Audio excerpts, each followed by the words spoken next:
Thank you, thank you, thank you. This your man HYB coming to you live and direct. This is the End of the Bench podcast. Thank you for tuning in again. It's going to be another interesting week, another thrilled, action-packed show. I will be joined shortly by my co-host. My man Big Illinois is covering some other issues. He's doing some off-the-network stuff, so he's going to be on a little later. He where the money resides.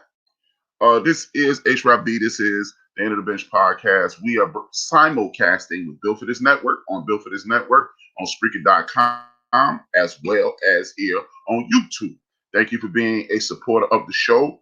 As you come in, please hit the subscribe, whether you at the Spreaker location or if you're on YouTube, especially on, as a matter of fact, on both. Need you to hit the. We're gonna beat this algorithm on both. It's gonna be an interesting show. It's been an interesting week, but you know how I start off every show. Every show will be started off exactly the same way. I will let you know the most important thing about having a podcast. The most important thing about having a podcast is letting you know this. This is a podcast. There's no such thing as you miss my show. You cannot miss my show. It is on 24 hours a day, 7 days a week, and it will be broadcast on. It will be broadcast on iHeartRadio, Spreaker.com, YouTube, the End of the Bench podcast on YouTube. Here, there are several outlets. There we are. I'm struggling. So I got to pull up my notes.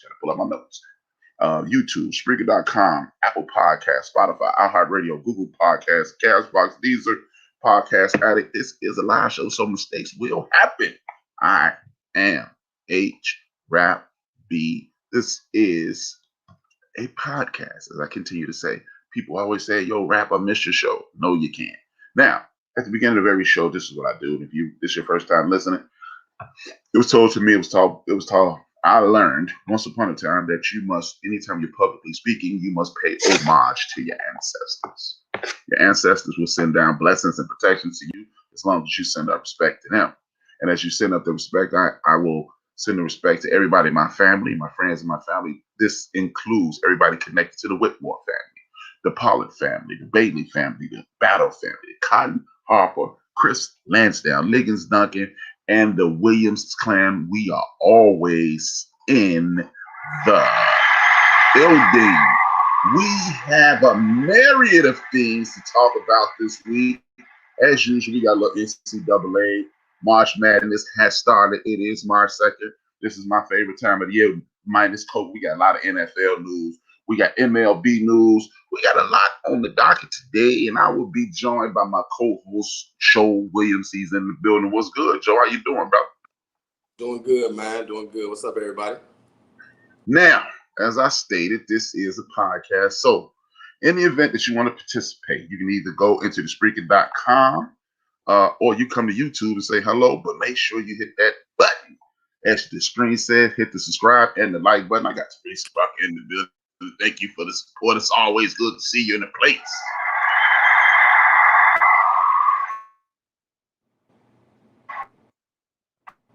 Now, I may even open the phone link, and you can potentially be on the show as well. I welcome all welcome all listeners. Because if you are listening, that means you're paying attention. You're paying attention, that means you support. If you support, that's all I can ask from a good person. Now, as I stated, man, there has been a lot to talk about. And let's get this show on the road. Now, I'm going to start off Major League Baseball. Major League Baseball is a hell of a sport. At one point, it was called the national pastime. We are on the precipice of the Major League Baseball season starting. So what we're going to do first and foremost, I want to talk about Bryce Harper. Bryce Harper made a statement this week. He said the National League East, which we're going to review right after this, is the toughest division in baseball. What are your thoughts about that, Joe? The National League, as far as it goes, I do feel it's a very, very tough league. But you know, by me being a Yankees fan, National League East. National League East is the toughest. He said the National League East is the toughest division. I wouldn't. Okay. I mean, I wouldn't have any gripes against that. But I'm with it. I don't have no problem with him saying that.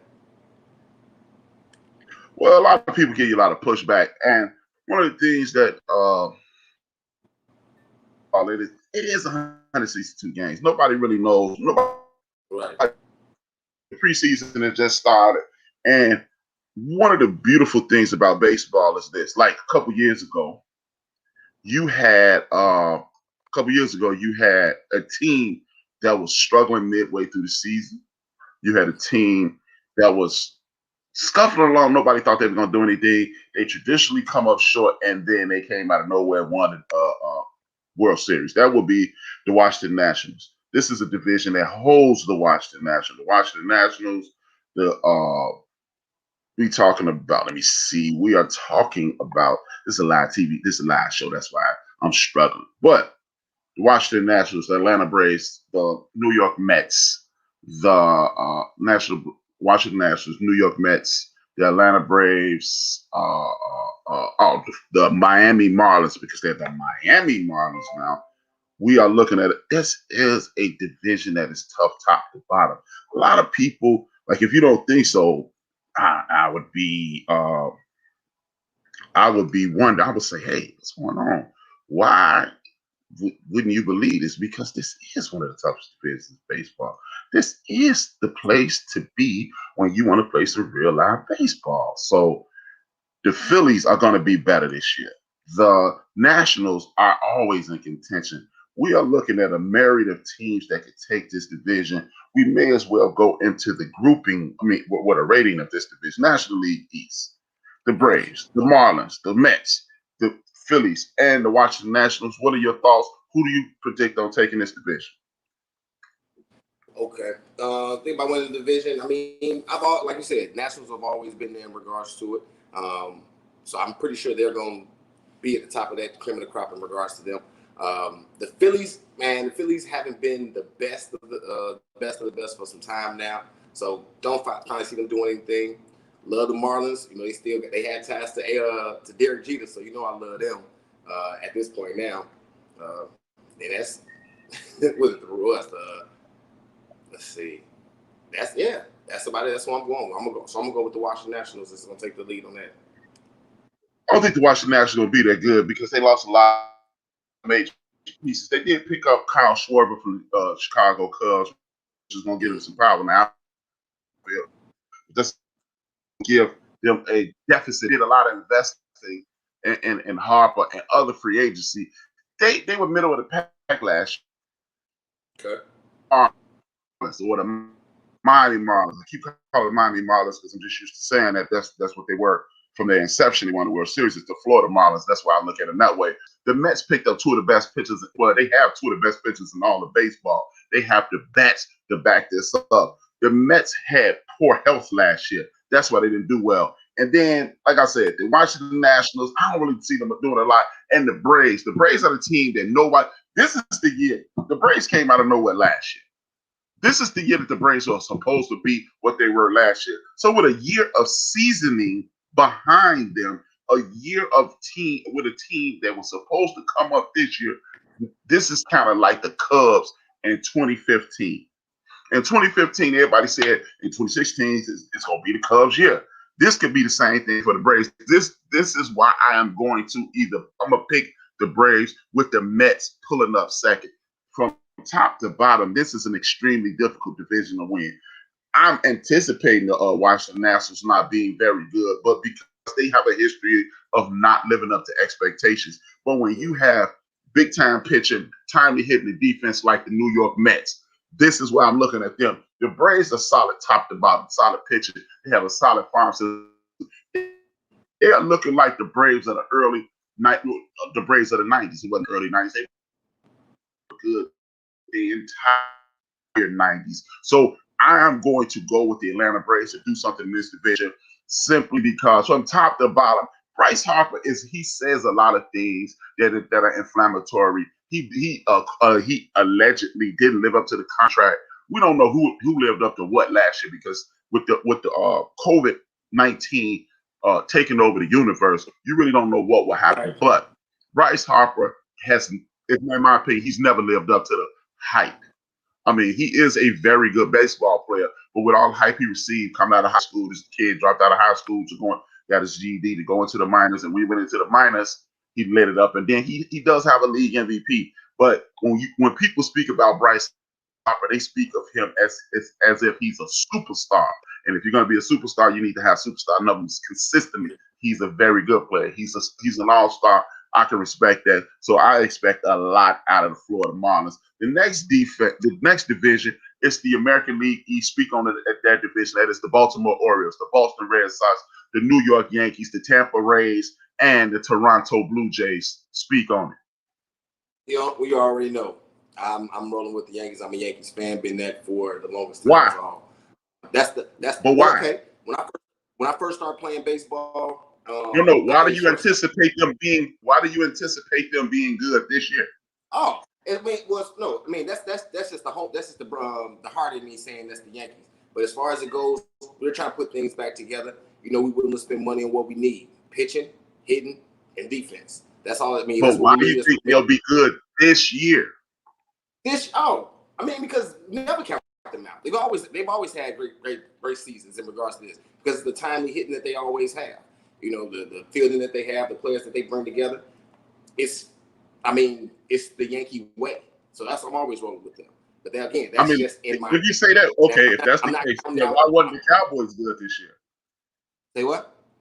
Why wasn't the Cowboys? You can't just throw out a generic statement like it's the Yankee way because the Yankees have won a World Series in about a decade. True. You're right. So why are you picking them? Besides being a homer, the timely hitting, the timely defense, the farm system that we have to bring up players when we do need them. As far as it goes, that's always been what I've loved about them. Now, I hate the Red Sox, so most gonna say they're gonna be terrible because they're losing pitching, losing hitting, and as well as it goes. The Orioles, I haven't heard much about them doing too many major changes in regards to trying to get them better. So as far as it goes, I'm not looking at them as well. With that being said, I would say the Tampa Rays. The Tampa Rays is one of the better young teams that nobody pays attention to because they play in obscurity in Tampa. This is a team that, of course, they don't have the big names, but they have pitching. They have hitting. When you look up and down their roster, they have a bunch of young players. When you look at the guys doing their thing for the Tampa Rays, they fizzle down the end. Nick Anderson, right-hand pitcher, is nice. You got Peter Francis. Excuse me. Peter Fairbanks. He's another solid. Francisco Mejia. When you have guys like the big, they got a shortstop, Willie Adams. This is what I'm asking you. What are they going to do? These are the guys who show up week in, week out. This is why they played to the very bitter end last year. I'm anticipating them to continue that. And of course, the New York Yankees spin. But one thing about the New York Yankees is this. You got Giancarlo Stanton. He has an inability to stay healthy. The other big horse. The biggest issue with the Yankees last year was health. I got my man Big Illinois in the building. Thanks, Big Illinois, for the support. Man, love to you, brother. Health is their number one issue in New York. I can't count on guys who don't show up every day. As they say, it's a cliche. The best ability is availability. And if you don't have availability, it's not just going to, well, more than likely, he's not going to wake up today and be healthy for the rest of his career or healthy for a full season. Going back to when he was with the Dodgers, going back to when he was with the Marlins, ever since he's been with the Yankees. I'm going to look him up right now. Giancarlo Stanton has rarely played 100 games. So I'm not going to say, hey, man, because the Yankees pour a bunch of money into their farm system, I can't depend on guys that are not there. Giancarlo Stanton, when he's healthy, is one of the best ball players in the league. Period. He is an MVP. He's an MVP contention every year. This dude is hitting 45, 50 home runs. He's doing everything timely hitting, but this dude is missing 45 to 50 games a year. Even though you're playing 160 games every year, if you're missing 45 to 50, every team on earth is going to win 60 games. Every team on earth is going to lose 60 games. It's the other games that count, and that may be the difference in him. Look, they had a talent. Of course, they have a talent. They do very well in free agency. They attract people, but at the end of the day, the Yankees are not the healthiest team in baseball. They have picked up some significant free agents. They've done a lot of things that are impressive, but are they going to be healthy? That's the most important thing. Are you going to be there? I don't need home runs sitting on the bench. I don't need that. So it's because they looked very impressive down the stretch last year. Them, like the Atlanta Braves, were a year ahead of schedule. Anytime you're a year ahead of schedule, hopefully you can continue on that pace and kick ass and take names and take it to the next level. I'm not rooting against the Yankees because one of the very first people I enjoyed messing with the Yankees as a fan. One of the first guys I ever enjoyed watching with the Yankees was a Yankee by the name of Reggie Jackson. And when you're dealing with Reggie Jackson, you're dealing with a guy who took the world by storm. With that being said, let me move on to a few other topics. Now, the National Basketball Association had their All-Star team picks last week. Some people, shout out to Devin Booker for being the replacement for Anthony Davis. A lot of people were up in arms when Anthony Davis did not make the NBA All-Star teams. Now, Devin Booker, excuse me, Anthony Davis is not going to play. Devin Booker is going to replace him. A lot of people were up in arms because Devin Booker did not make it.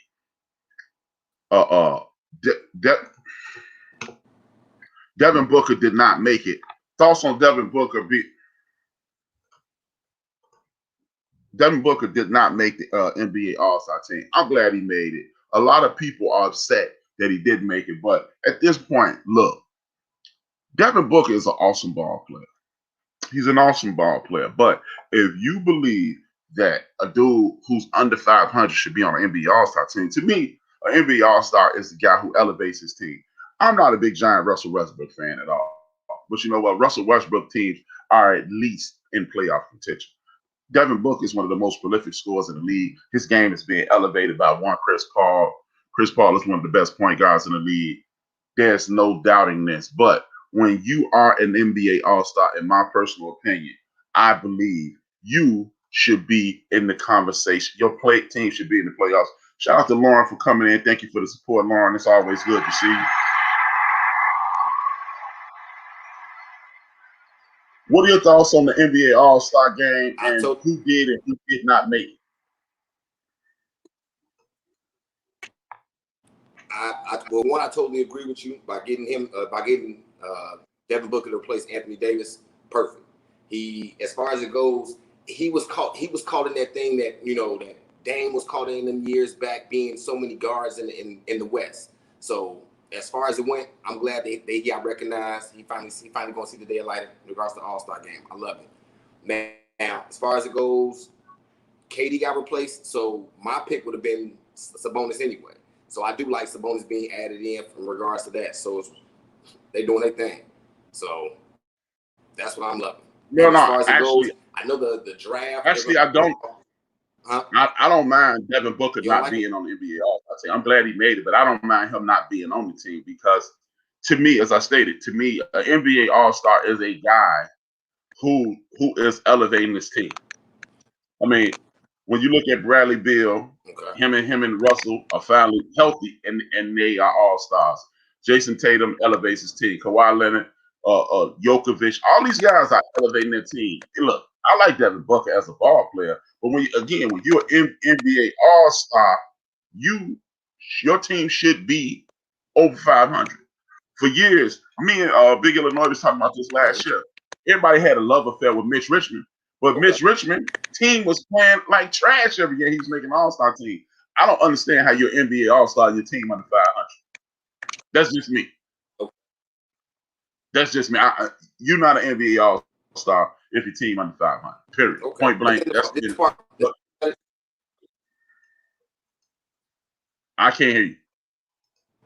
I mean, yeah, I understand that, but this the fact that he's actually on a team over 500, and he is pretty much a deciding factor. Now, granted, you said Chris Paul did come in and elevate his game, but Devin Booker has been pretty much playing this way for the last few years.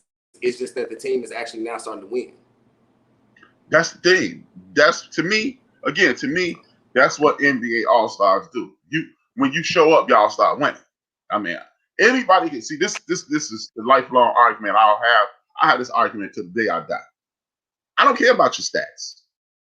Your stats don't mean anything to me. Your stats, that's what you do to make people pay attention to you. But substance over style every time, man. I don't care. You can score 27. I mean, first and foremost, this is a league that pretty much did away with defense. And when you do away with defense, anybody can score buckets. I'm not saying Devin Booker doesn't have all-star caliber talent. But what I am saying is this. When you are a NBA All-Star, when you are supposed to be on the NBA All-Star roster, what you do is put your team in the playoffs. You are firmly in the playoffs every single solitary year. It ain't about to me. I mean, the way I came up when I was watching basketball on a regular basis, when basketball was part of my everyday digestion process, people was putting people in the playoffs. You know, you wasn't just, hey man, we gonna lose, or we this and we that. But I understand that they're 22-11 this year. But I think that's more of a Chris Paul thing than a Devin Booker thing. Devin Booker field goal percentage is 50%. He's what he averages 27, 29 points. He's kicking ass. But me, an NBA All-Star, is a guy who, when you put this dude on your team, the team gets automatically better. Point blank, period. So anybody else being replaced to KD, finish with that.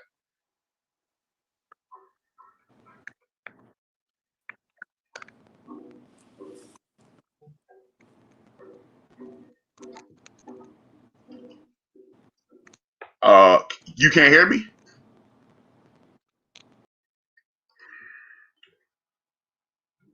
Okay, like I was saying, I'm just looking at this. I'm looking at it reasonably. Look, the people who were voted in the NBA All-Star game, of course, is Kevin Durant and LeBron James, arguably the two best players. 1 and 2, depending on who you like. People go along with who they like versus who's actually good or bad. Then you got Giannis Antetokounmpo and Steph Curry. You got Bradley Beal and Luka Doncic. You got Joel Embiid. You got Kyrie Irving and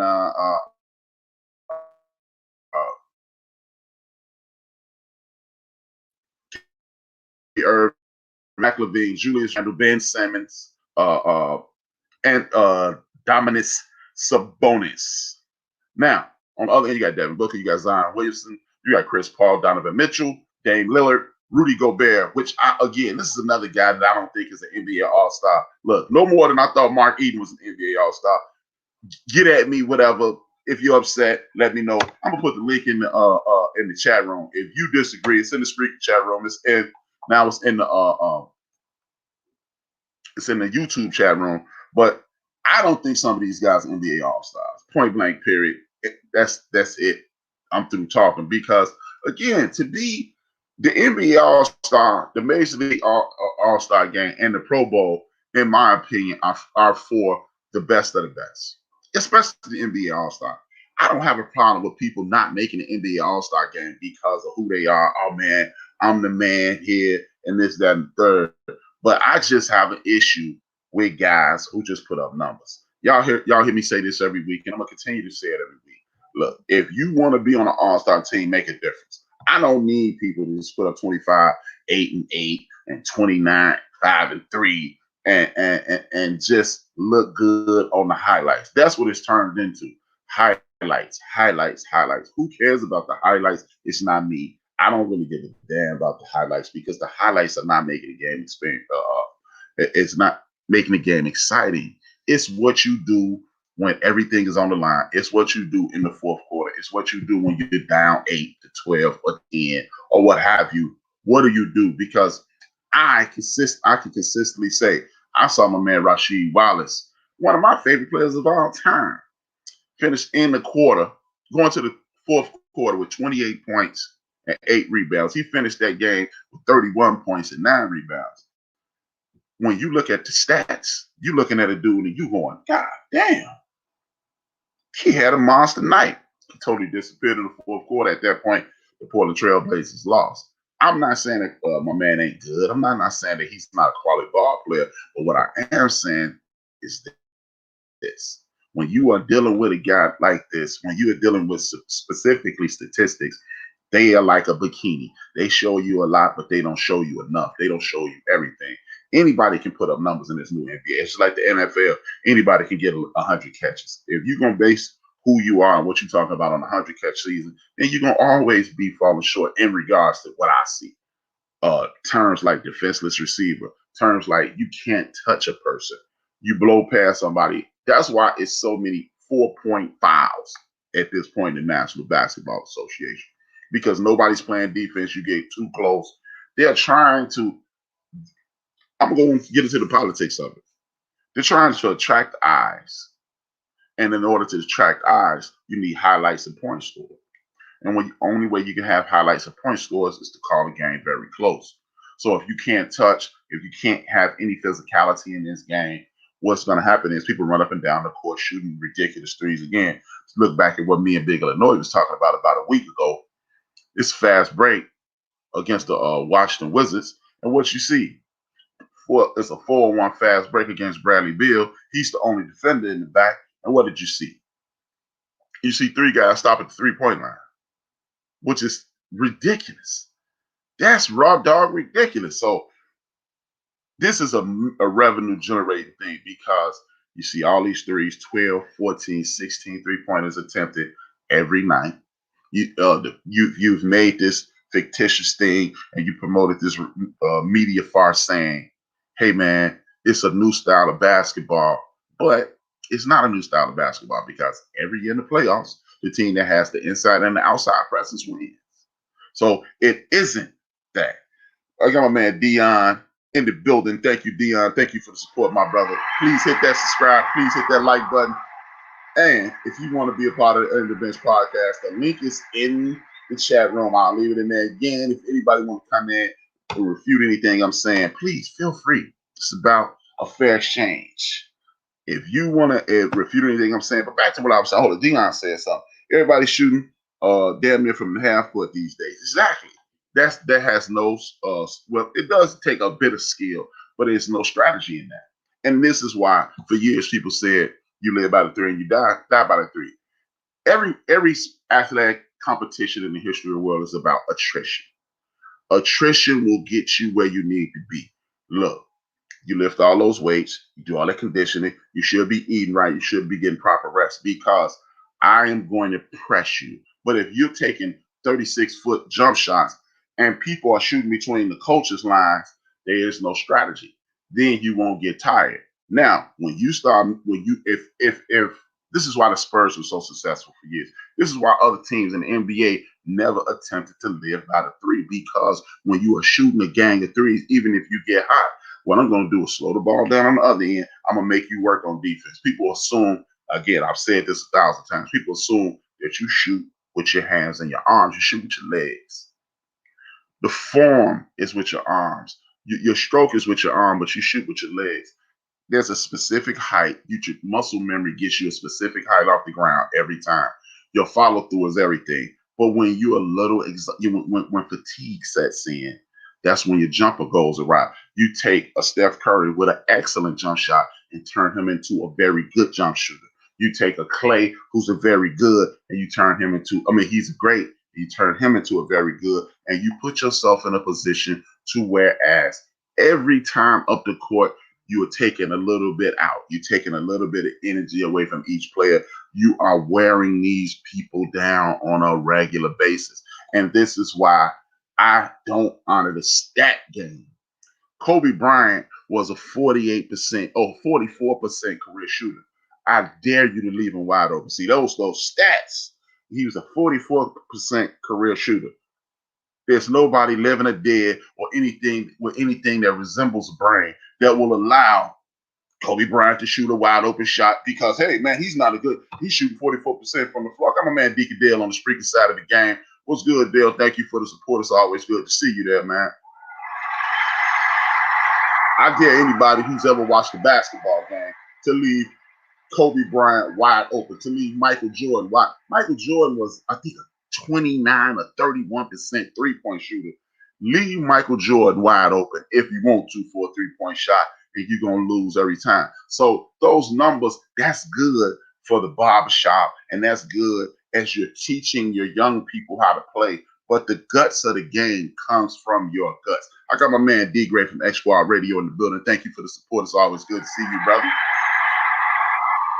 And this is why I rail on stats all the time. Look, am I a Devin Booker fan? Yeah. But you need to be a force. To me, you need to be a force to be an NBA All-Star. One of, like, everybody know, every kid, all the people that support the show, background listeners, support to all y'all who decided not to create a profile and just listening. Shout out to y'all right now. But this is the political part of the game. And this is why when these unions fall out with the NBA, they never want to show their books.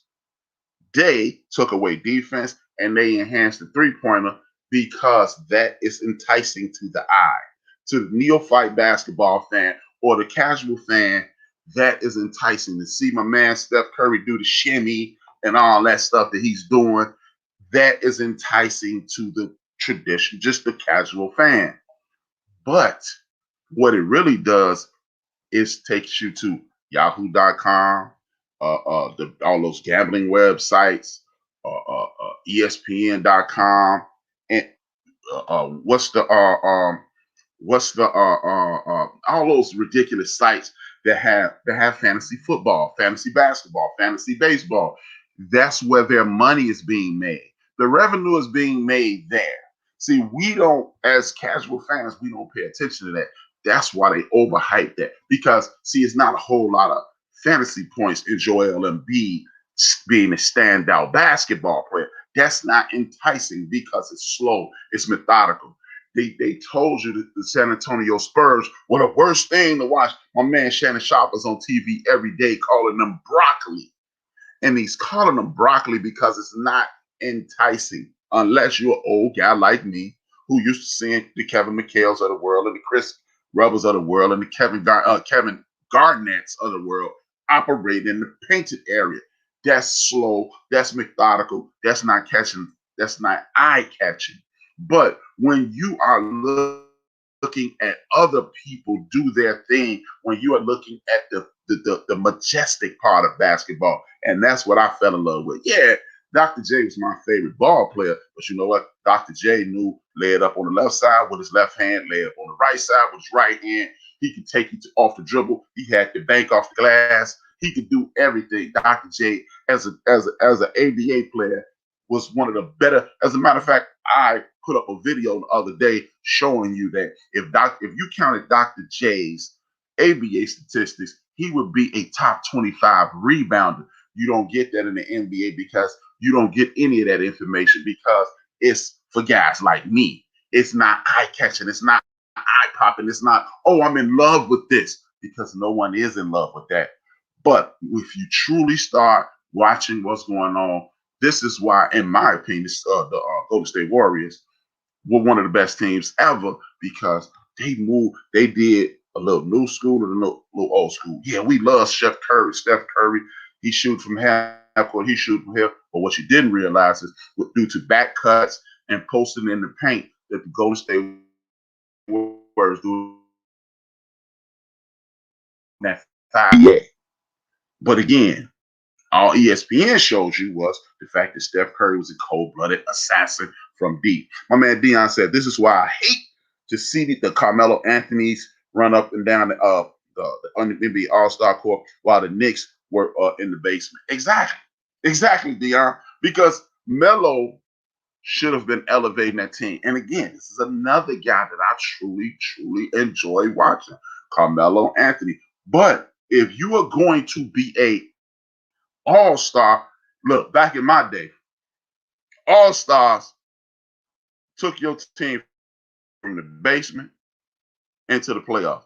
You may not have won a playoff series because that's when talent reigns supreme in the playoffs. But I can remember people like Marcus Johnson, Sidney Moncrief taking the Bucks to the playoffs. I can remember guys like Vern Fleming and Clark Kellogg putting the Pacers in the playoffs. People like Chuck Person putting the Pacers in the playoffs, losing to the Celtics in the first round. I'm just looking at a situation like, hey, if you are going to get this title, NBA All-Star, your team should get better. The homie Steph Curry. Let's look at the standards right now. The homie Steph Curry, the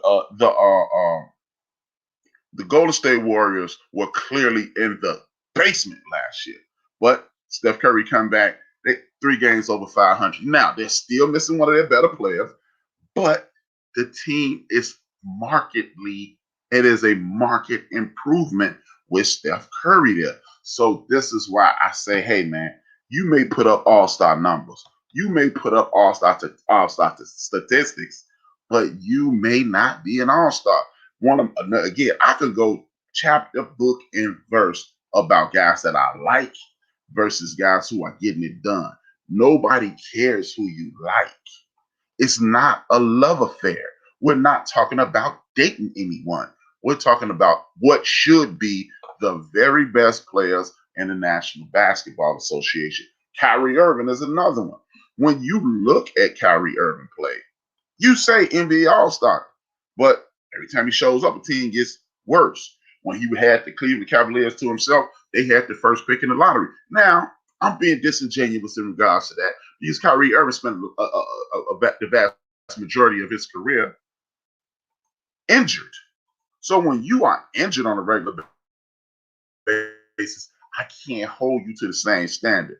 But what I will say is the standard is this. Kyrie, when you show up, teams get worse. I know I got a lot of people who are Kyrie Irving fans, but stop being a fan and let's look at the reality of this. The NBA was changed. The NBA was changed when they started getting ancillary income from other outside media sources that they don't want to cut the players in on, because them and the NFL do the exact same thing. That's why you have a term like defenseless receiver. That's why you can't fall on quarterbacks, because if you fall on a quarterback that he misses 6, 8, 10 weeks, that team's statistics go in the trash unless people are paying attention to fantasy in the books. But I'm quite sure we would be utterly surprised at how many people who don't give a damn about baseball, who don't give a damn about football, and who don't give a damn about basketball or hockey for that matter, play in these fantasy leagues, and they're using these apps on their phone, and they're going to Yahoo, and they're going to Bleacher Report, and wherever else you can start a fantasy football league. And that's why the NBA looks the way it looks. That's why MLB looks the way it looks. That's why the NFL looks the way it looks. But even though we're talking about that, I'm just looking at a situation to whereas, hey, if you're not an NBA All-Star, you shouldn't be. If you're not high level NFL, NBA, I don't think you should be in the NBA All-Star game. Period. Point blank. Period. That's how I see it. If you see it somewhat different, you can either click the link in the chat room, or you could just continue to chat, and I'll pick up what you say as I go along. Now, as I proceed, I'm looking at the fact that everybody. Look, we had the conversation last week. And what happened was this. During that conversation last week, we talked about Draymond Green. We talked about the fact that Draymond Green made a statement that the players need to be protected by the league. When you have people in the league who are trashing the players, if you ask to be removed from your situation, you're known as a quitter, you lose respect. Nobody in the league likes you. But when the team puts a player up on the hot list, on the Budweiser hot seat, what happens is this. What happens is this. When they put you on the Budweiser hot seat, you're supposed to play the good soldier. You're supposed to put yourself in the best possible position, and you're supposed to just shut up and be quiet. Me personally, I agree with about 85% of what Draymond said. And the reason I brought that up, this week Spencer Dinwiddie is up to be traded. Spencer Dinwiddie is not a Draymond Green. Spencer Dinwiddie is not a Devin Booker. He's not a LeBron James. He's not a James Harden. He's just a very good basketball player. And he is expected to play the good soldier. And when you're expected to play the good soldier, look, as I stated, you're getting paid hundreds of thousands of dollars to play a kid's game. Stop believing the hype and thinking NBA people have your back, because they don't. This is all about the Benjamins, man. It is all about the Benjamins. If you are no longer making them money, if you are not a revenue generated player, you're gonna get treated like trash. So Spencer Dinwiddie, good luck. And I don't understand how ball players get emotionally invested at work anyway. It would be like me. If I go to work, any day I go to work can be my last. And I understand that, I live by that, and I'm going to stand on it. So please miss me with that nonsense. With that being said, what are your thoughts on that, Joe? Oh, man. Well, glad to be back. I'm about to get you, but we back on. Truthfully, I know last week I said, Draymond Green was just Draymond, but truly hearing it from more people, like hearing from another person that's not, let's say, cream of the crop or the creme de la creme, it is starting to resonate a little bit more.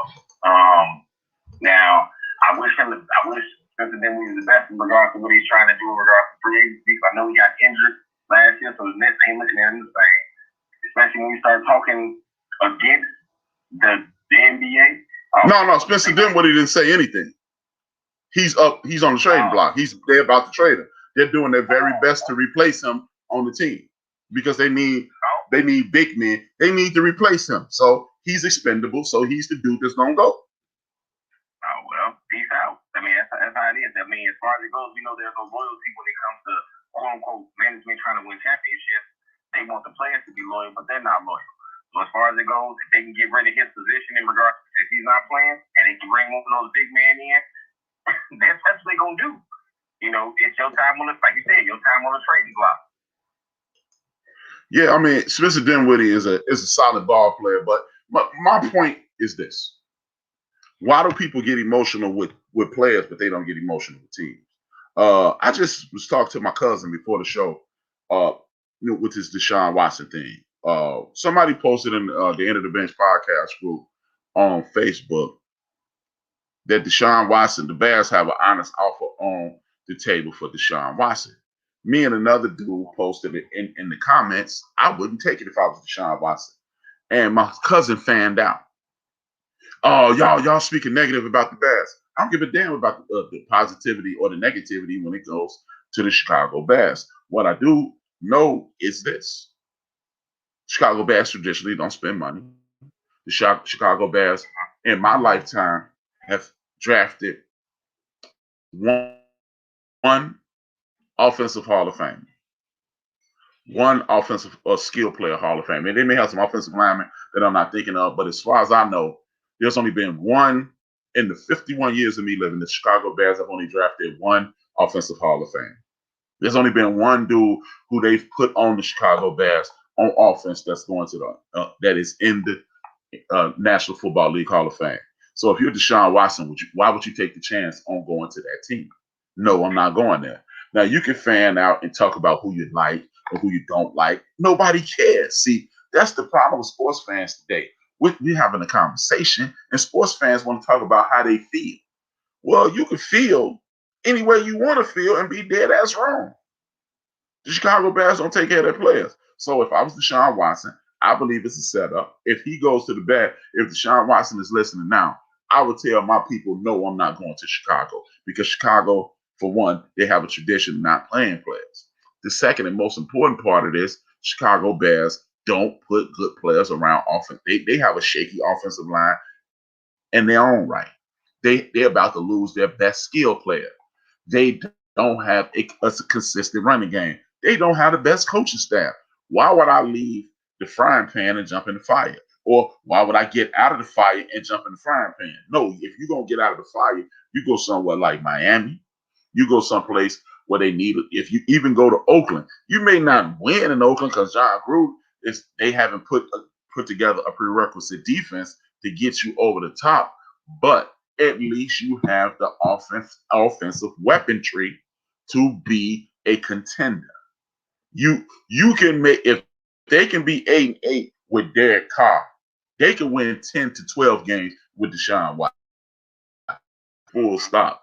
So at the end, we saw the Kansas City Chiefs 2 years ago win the National Super Bowl with a mediocre defense and an awesome offense. So me personally, if I'm Deshaun Watson, the Bears are nowhere near an option for me. That's not even in my conversation. But I mean, to each his own. So that's what I'm saying.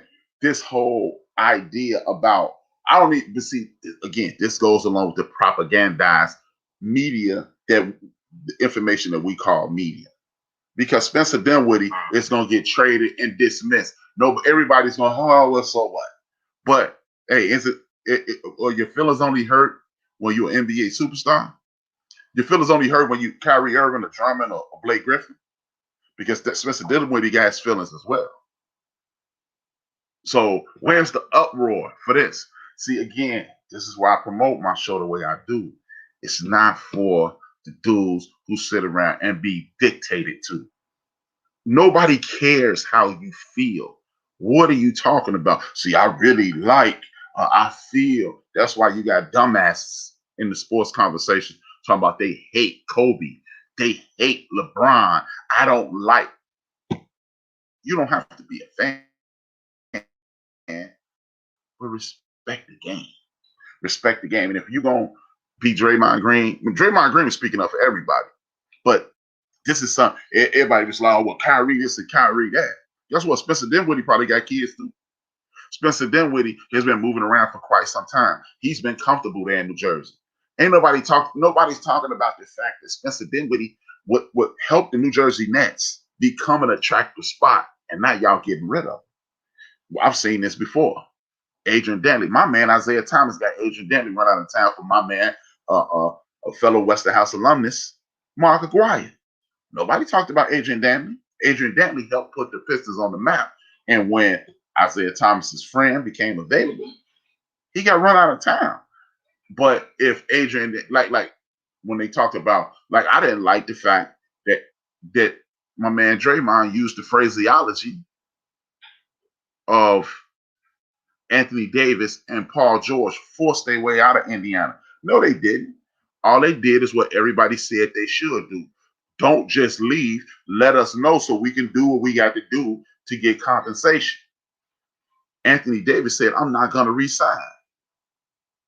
Paul George said, I'm not going to resign. That's not trade me. That's, I'm warning you. Or I could just walk away like KD. Now, when you walk away like KD, KD gets called names. Man, to call these dudes bums, scrubs, and busters, that's okay. But when you start calling the B word and the P word, that's over the top for me. You can boo, you can, you this and you that. You can say, you're not going to hit that like that crazy white dude who used to be a fan of the Washington Wizards. He sit behind the thing and disrespect Michael Jordan and call him a scrub and all this and all that. But I bet you he wasn't missing no Washington Wizard Bull games because that's what time was. I got Ben for BS3 in the building. Thank you for supporting the show, man. Dope show last night. If anybody wants to look at some good content, good commentary, and just all around good brother, check out Ben for BS3 Sports on YouTube, on Facebook, and on other social media outlets. Support the brother. If you support me, you'll enjoy supporting him. That's what I'm talking about, Joe. And again, if you want to be a part of the show, click the link. I'll let you come on in, speak your piece. It ain't about what I think. If you think differently, please come in and show me how you, tell me what you think, tell me how you feel. Speak on it, Joe. Hey, that's exactly what it is. You speak on it. Hey, as far as it goes, we've seen this happen quite a few times in the NBA. People want to, as far as it goes, I remember us talking about it a couple months ago. I said something about how I didn't like Clyde Drexler. He was like, "Oh, you trying to baby burner?"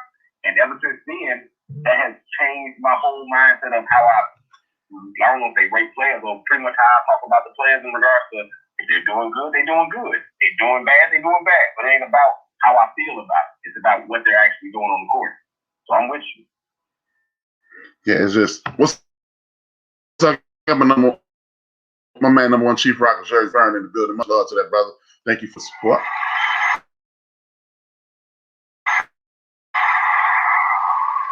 And again, man, it's just a snub. Who would like the scene on there? Who do you think got a snub? Who would you replace him with, and why? Yeah, you mean that? Yeah. Say it again. Say I ain't hear everything. All I was scrub was replace him with. We would before you got disconnected, we were talking about NBA All-Star snubs.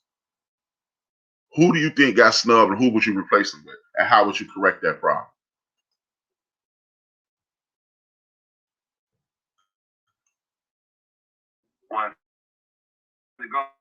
Well, before we got disconnected earlier, my thing was about getting Devin Booker in there, and then by AD being hurt, he was next in line. So I was fine with that.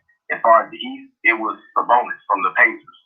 You know, now that KD gone, he in there. So them was my two biggest snubs off the available list in regards to who was supposed to be in there. And now they got replaced. I don't have no rights. Well, the question I would like to ask you and the rest of the people, what should they expand the NBA All-Star roster?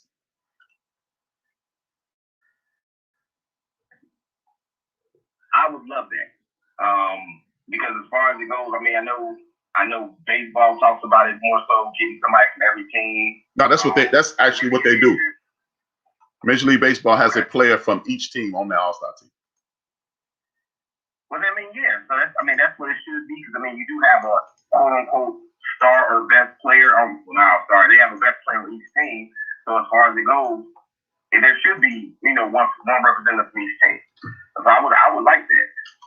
I wouldn't want a star from each player on each team because every team does not have an all-star caliber player. Who's the all-star caliber player on the Orlando Magic? Vucevic. And you think he's an NBA All-Star?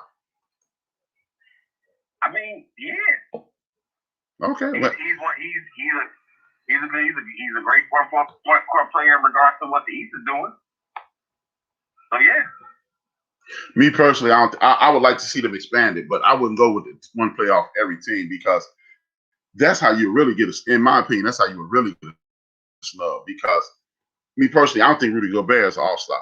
He's tall, he block a lot of shots, but he's not to me, all-star players are box office players. And I don't think the dude you was talking about is a box office player because nobody goes to see that guy. When that guy comes to town, ain't nobody saying, hey, man, well, I can't wait to see this guy. Nobody cares. Nobody cares who he is. And again, this is why I laugh when I hear people talk about these numbers. All-star players are impact players, if you ask me. I will continue to say that. It is an impact player. If you're not making an impact, how are you on the all-star team? I look at these guys, and I'm going, the Orlando Magic are mediocre at best. And you got to do it on all-star team. Why you an all-star? I would expand it, but I wouldn't go to the point of an NBA all-star from every team because, again, okay, who's the all-star on the Pistons? Nobody. Who's the all-star on the Timberwolves? Nobody. Who's the all-star on Memphis at this point? John Morant. He would be an all-star. But I don't think it's the all-star on the Oklahoma City Thunder. But I do think they should expand it because it is a situation to whereas when you got Anthony Davis and LeBron James on the team, if you go a star for every team, Anthony Davis is not going to make it. So this is why I would expand the thing. I would expand the roster, but I would not take one person from each team because a person from every team does not warrant an all-star. Last year, Zach LaVine was a borderline all-star. And again, I'm a big-time fan of Zach LaVine, but I do not think he's an impact player. Zach LaVine is the type of player, if you had a Chris Paul on the team, he is Devin Booker of the East. He's the Devin Booker of the East. He put up a whole lot of numbers, and you don't get a whole lot back from it. You don't get a whole lot. Zach LaVine is an all-star on the 15 and 18 team, and everybody tells me the Eastern Conference is the weak or the weakest conference, so they call it the Leaston Conference. If you're under 500 in the Leaston Conference, what makes you an NBA all-star? Salute to the homie DJ Knox in the building. Much love. And again, if Zach LaVine can hit any shot on the floor. Zach LaVine plays Matador-ish defense, but again, nobody's really playing defense. And he can dunk, he can hit mid-range, he can hit it from deep, and all this ability, all this talent, and the Bulls are 3 games under 500. Now, when you look at the Wizards and the Bulls are a couple games apart, but the Wizards have an excuse. The Wizards have a gigantic excuse, which is they started off riddled with COVID, and now that everybody's healthy, the Wizards have taken off. They're 6 games under 500, which there's no way in the world you'd ask me 1 month ago today, are the Wizards going to make the playoffs? Nobody on earth would have said that. That means Bradley Beal and Russell Westbrook are doing what NBA All-Stars do. Period. That's why I say that. Now, this is another week. I want to do the power rankings. What are your top 5 teams in the National Basketball Association in order? All right, got a little shake up of what's going on for my last week's thing. Now I have the Milwaukee Bucks at number 5. They are starting to get back on stride. They are coming back up in the Eastern Conference. After that, I do have the Lakers. After that skid, where they, by Anthony being out, they had to skid a 4-game losing streak. Now they back rolling. The Jazz, Utah Jazz is number 3. We asked a couple weeks ago, are they for real? They kind of showed us that they hot when they hot, but like you said, live by the 3, die by the 3. They lost a couple games in this past week, so they've been moving down. 76ers, Joel Embiid is still doing his thing. I have him at number 2. And hey, I think I'm lost in the sauce, sipping the Kool-Aid, because I got the Brooklyn Nets at number 1. James Harden has came over there, and he's the only one that's been playing pretty much every game since he's been there. They lost KD, Kyrie on his mental trip every now and then, but James Harden is moving them boys in the right direction. Well, with me, I would go. Number 5 team in the league, Los Angeles. They were shaky for the first 7 games, but they also didn't play with Dennis Schroeder. I'm not gonna put it on LeBron. Just haters out there that's listening. It's cool. You can hate him, but I'm not. But I'm still gonna make them the number 5 team in the league. Schroeder's back. That should help them right the ship. Frank Vogel's doing a very good job. So anytime you remove the top 2 teams, top 2 or 3 players of any team in the history of the world, you will have some issues. But I still put the Lakers right there in the mix. The Clippers, one of the best teams in the league. When Kawhi Leonard is right, when Paul George is right, when Tyronn Lue, he put himself right in the mix with this Coach of the Year conversation. I'm really appreciating Tyronn Lue. A lot of people thought he just stood on the sidelines and looked crazy and let LeBron do his thing. We're seeing that the Clippers are bought into the Tyronn Lue situation. And I actually call it the Phil Jackson syndrome. No matter if you're a good coach or not, after you've blown something, if I show up and y'all don't buy in, nobody's gonna blame me. Tyronn Lue could go 0-82. The Los Angeles Clippers will get not the Los Angeles Clippers. Lou Williams, Kawhi Leonard, and Paul George in that order will get the blame. So even though he's doing a hell of a job, I'm gonna commend the Clippers for stepping up and doing that thing. I got my sister Andrea Black in the building. Black Swan, thank you for joining me to get down. The next team up. The next team up is the Brooklyn Nets. The Brooklyn Nets play zero defense. They outscoring everybody and their mama. They on a 9-1 winning streak. So you can't really talk crazy about them. There's nothing really you can talk about with them. So I'm not going to really trip. But when you are looking at a team that is almost unstoppable. That might be the most unstoppable team offensively we've seen since the 72-73 Lakers with Gail Goodrich, my man, 71-72 Lakers, Gail Goodrich, my man Jerry West, the logo, Big Will Chamberlain, scale back his numbers to fit into to get down. Elgin Baylor was on that team as well. And those dudes were at the end of their career. These dudes are in the beginning of their prime. And you see these dudes lighting up everybody in the league. The only issue I have with them is, how long is this going to last? It's going to last all season, but can it last in the playoffs? That's where my question lies with them. Now, the next team coming up is the Philadelphia 76ers. Even though they're 5-5, they hit a skid. Every team is going to hit a patch of ice. Every team in the National Basketball Association is going to hit a patch of ice. But I'm still rocking hard with Joel Embiid, Ben Simmons. They're doing that damn thing. And I got mad love for those dudes. And one of my favorite coaches in NBA history is one Glenn Doc Rivers. And when you got Glenn Doc Rivers on the sideline, you're doing the damn thing. Now, the best team in the league as of this week is the Utah Jazz. They're playing defense with Rudy Gobert. He's an awesome role player. You got Mike Conley Jr., one of the more underrated point guards in the league. Donovan Mitchell is one of the better players in the league. People call him a superstar. He has a ton of talent, a ton of ability. He cannot miss some nights. Then you got nights he's throwing up mad bricks. But look, the Utah Jazz are forced to be reckoned with as of now. But again, they do this every year. I need to see it in the playoffs, but this ain't the playoffs. This is not a power ranking of the playoffs. This is a power ranking of the regular season. And since we power ranking the regular season, big up to Utah Jazz being the #1 team on my list in the NBA today.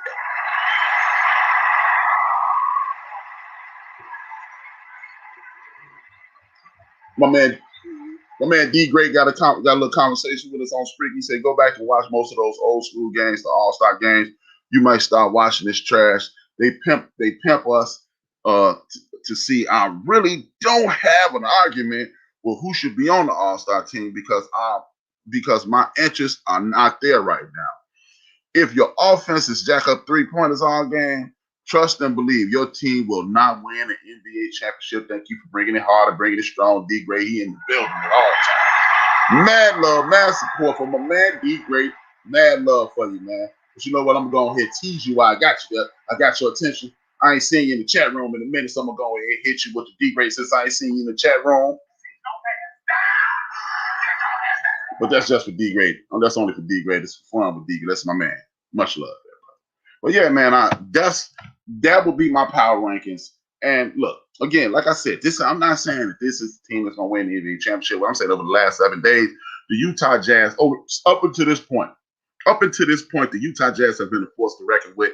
They got everything. They got just about everything you need. They got all-around players. They got go-to players. They got shot makers. They got facilitators. They got defense. And they play as a unit.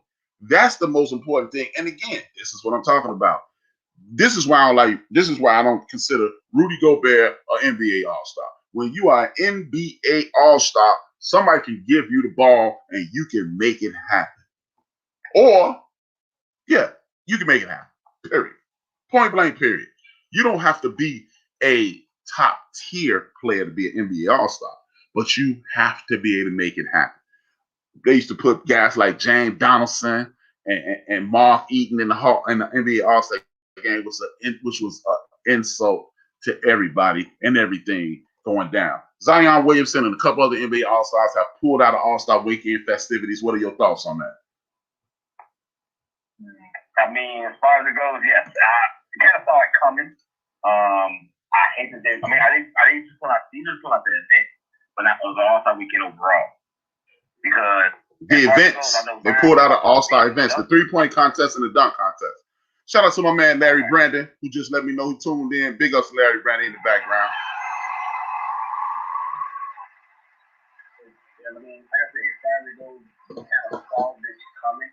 Some time ago, when players were like, I want to do this and things like that. But as far as it goes, I understand. I mean, Dame pulled out 3-point contest. Zion pulled out the dunk contest. But as far as it goes, I bet you they play on Sunday. I bet they play during the game. So it's like, it's going to be weird. But I think it may more so also be because all that is jammed into one day. So they might be, quote unquote, tired. But that's why I think they're doing it. But like I said, you saw it coming a mile away. And see, this is why I have issue with young people today. Yeah, get off my lawn. This is the get off my lawn segment of the show. This is why I have a problem with young people, and this is this entitlement thing. Look, this is as I stated last week, this is the National Basketball Association, for lack of a better term. This is their prom. This is their cotillion. This is their crown jewel. Yes, we love the NBA Finals. Yes, we love watching game to game. But this is what fans watch for every year. I can remember as the homie Larry Brandon just hit me up on my phone. I can remember us for a whole week talking about the dunk contest. You talked about it no matter what class you went into, you talked about the dunk contest. You talked about the three-point contest. This is why you watch All-Star Weekend. This is a fan showcase. Look, this is why you are able to make hundreds of millions of dollars. Foresight has no business, and these young people have no foresight. Look, first of all, y'all not even paying attention to what's going on. People watch the dunk contest on their phone.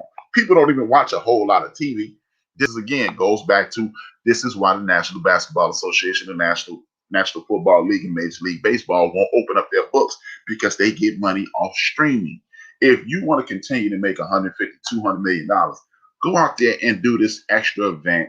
You're gonna be sitting on your ass from tomorrow night until you get like a week off. These are guys who play pickup basketball all summer. How did Boogie Cousins get hurt? Back-to-back years. In pickup games. Pickup game. Right. How did Klay Thompson get hurt? In a pickup game. So y'all are jacking off y'all free time anyway. I'm tired of hearing about that. Oh, man, it's the COVID. No, it's not. It's you are making all this. Look, the thing is, man, Richard Pryor, and I know this has zero to do with sport, but Richard Pryor had this thing. It was a joke. He was like, man, people always say this and say that. That's because those missed meal cramps ain't kicked in. These dudes forgot about those missed meal cramps. I grew up in the hood where it was hard, and my mama sold drugs, and my grandmama sold drugs, and my daddy was the gang chief, and everything was horrible. And now you got all this money, you want to take it light. Basketball is not football. Basketball is not baseball. You can't fake baseball and basketball. You can't casually play baseball and football. You can casually, in an entertaining manner, play basketball. And people talk about, what if somebody do this? What if you stop making $100 million? What if a cat like Kyrie stop making $405,000 a game? Look, man, you're here to entertain the fans. They lose focus of that. It's about the people who pay you. Do you need to go sign 50,000 autographs? Not even one. You don't need to sign one autograph. But and when you are in the entertainment industry, you should be entertaining the people who pay to see you or who take time out of their day to see you. Me being Ivan and Wilkes, we have a show called Forecast, and that was my issue last night on the Forecast every Monday at 9 p.m. Central Standard Time. That was my issue with our great brother Denzel Washington. That movie, Small Pieces, or whatever it was called, I can't even think, Small Things, was a horrible example of Denzel Washington's ability to pick a script and make it interesting. Every movie is not going to be Training Day. Every movie is not going to be Glory. Every movie is not going to be Devil in Blue Dress. Every movie is not going to be Malcolm X. We already understand that. But you need to at least make it interesting and be able to tie it in. Every NBA All-Star game is not going to be Rolando Blackman standing at the free throw line yelling at the ball and say, go in, go in. It's not going to be that exciting. It's not going to be as exciting as last week. You're not going to get the Vince Carter, Steve Francis dunk contest. You're not going to get the Dominique Wilkins and the Michael Jordan dunk contest. You're not going to get the Steph Curry three-point contest every year, but y'all should do your very best. Salute to Michael Jordan, salute to Kobe Bryant, and salute to all the guys in NBA history who have the old school mentality, the mentality of, you know what, I could be working at Walmart, but I'm going to give everybody, like Michael Jordan used to say it all the time, I come out here and play as hard as I can every night because this might be the first time somebody ever seen me.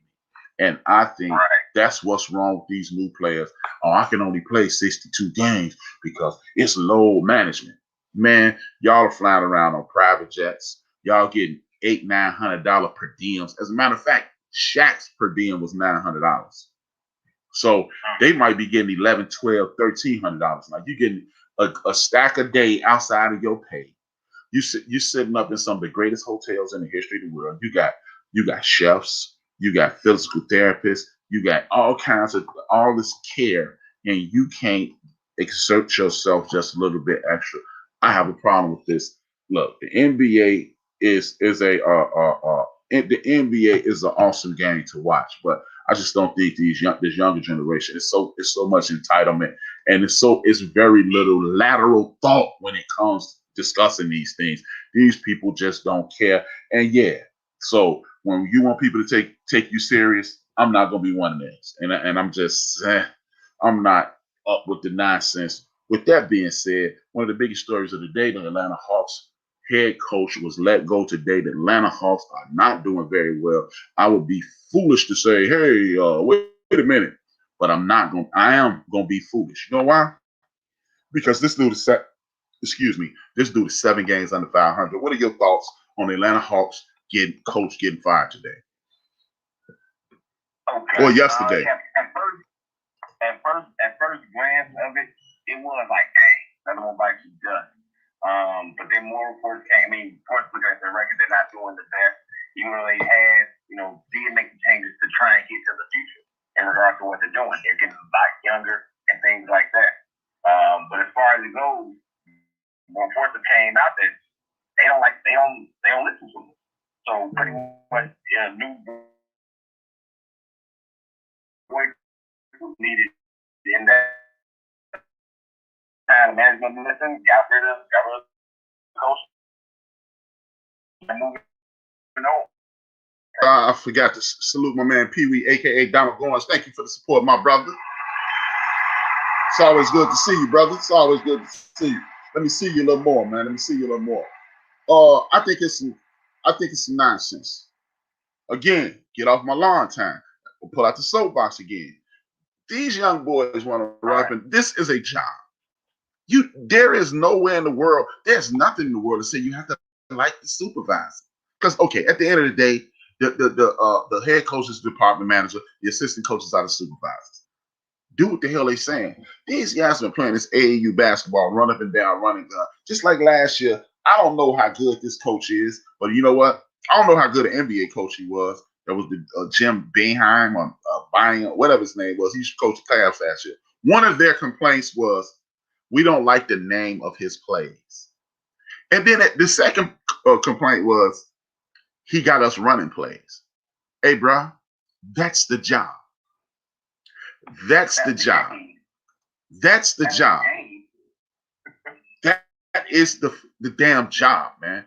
And see, this is what I'm talking about. Oh, you don't want to go out for the NBA All-Star team. You don't want to do this. You don't want to do that. I don't like this guy. Nobody ever told you you had to like your supervisor in the history of the world. So, and and then the pandering. You go get Nate McMillan. Only reason they hired Nate McMillan is because he a black coach and you're replacing a black with a black. That's pandering. You're trying to look as if you're making a difference, and you're not. If you didn't like this dude, I doubt very seriously these guys like Nate McMillan. Because Nate McMillan, I can't remember which player it was. The word on the street is this dude was a hot shot player with the Portland Trail Blazers, and he was talking trash, wasn't listening to Nate McMillan. Nate McMillan went in the back, got a shirt, got some shorts, got a t-shirt, locked the dude down, and the dude was never right again. Of course, Nate McMillan he probably learned his lesson in regards to locking the dude down and mentally locking him down. He's probably not going to do that. But Nate is going to be Nate. Nate, old school. So if you didn't like this guy, I know nothing about him. But I doubt if you like Nate. And this is the problem, bro. You at work. You are here to get better. The coach is here to get better. And you 7 games under 500 with a bunch of guys who played 1 and 2 years in college. And if you only played 1 and 2 years in college, I doubt seriously if you know how to play NBA basketball. But even though you probably don't know how to play NBA basketball, you're 7 games under 500, which at the end of the day could put you at about 500. And nobody thought the Atlanta Hawks was going to be worth a damn anyway this year. So with that being said, that's my issue with this. Look, if this dude is berating the players, if this dude didn't know what he was going to do, he didn't know what he was doing, he was in total chaos and it was mass confusion in the locker room, get rid of him yesterday. But I don't know if it was that. I never heard anything. I had my ear to the ground. I talked to a couple of my sources on Twitter, and they was talking about what guys don't like. What it seems that these young guys don't like is structure. And if you don't like structure, you don't need to work anywhere. If you can't follow instructions, this is work. And guess what? Everybody who will ever hear this podcast, everybody who will ever hear me talk, they would love to be playing a game or to be doing exactly what you dreamed you would be doing in order to get where you look. I've watched video after video after video after video. I watched Mark Aguirre, I watched Sam Perkins, I watched Derek Harper, and I watched Rolando Backman talk about how they didn't like their coach in Dallas when they were winning 45, 50 games a year, losing to the Lakers in the conference finals. They did not like Mata. But then now as 45, 50, 60-year-old men, they going, Dick Mata is the reason I was a better ball player. And that is what's being lost in the sauce today in the National Basketball Association. I'm listening to you. What were you about to say? Oh, no, I mean, that's pretty much what it is. Like, I'm not old enough to say, get off my lawn and stuff like that. But as far as it goes, I've been watching NBA basketball for about better part of 30 years. So I've seen enough of it to where it changed from the old school to, the running gun to now threes, and I've seen it all. You probably seen one of me, but that's understandable. But yeah, as far as it goes, the structure is gone. Because think about it, Allen Iverson is a great example. More so he didn't like Larry Brown, but once he understood what Larry Brown was trying to do for him, that's when he became a better basketball player. That's when he was able to become the MVP and get his team to the final. Granted, they didn't win, but he had them believing that they could win that. But see, it's not about if you believe, it's about the structure of the game. Look, this run and gun thing isn't new. I used to watch the Denver Nuggets. Well, I never watched them. That's a lie. I never watched the Denver Nugget game because they weren't on TV. But we used to see Denver Nugget highlights. I watched the highlights on the Denver Nugget Detroit Pistons game when they scored 153 and 160-something points. So the run and gun thing I have no issue with. It's the lack of structure. As me and Big Illinois was saying, Bradley Beal is the only man back on a 4-on-1 fast break, and 3 of the guys stopped at the 3-point line. We laughed when Gerald Patio did that with the UNLV Rebels. We laughed, and Gerald Patio laughed at it too. You stopped for a 3. Gerald Patio hit the 3, but they was like, yeah, that's how we do it. This is nothing new. But guess what? Gerald Patio also knew how to run Jerry Tarkanian's offense. That's the problem. Loyola Marymount, the Denver Nuggets, the Washington Bullets with Michael Adams shooting 12, 13 threes a night trying to keep a 3-point streak going. I'm not saying that this isn't new. I mean, that this is something I've never seen before. But at the end of the day, Michael Adams played on other teams in which he knew how to play the game. And these dudes are, in my personal opinion, and again, this is only because some of the reporters and some of the insiders are saying that these dudes just don't want structure. They don't want to be told what to do. Hey, man, if you've given me 3, 4, 13, 23, 28, $35 million a year, design this the way you want it to be. Design it the way you want it to be, and it's on. And but that's kind of the gift and the curse, though. That's kind of the gift and the curse. Because, you're saying, think about it. You're saying, give me that money, I'm going to do what you want me to do. Now, the other players looking at it like the younger generation, they looking at it like, you gave me all this money, and you're going to try to tell me what to do? No. That's what actually changed. So when you say their loss of structure, it's complete. There's certain teams that we still see what's going on.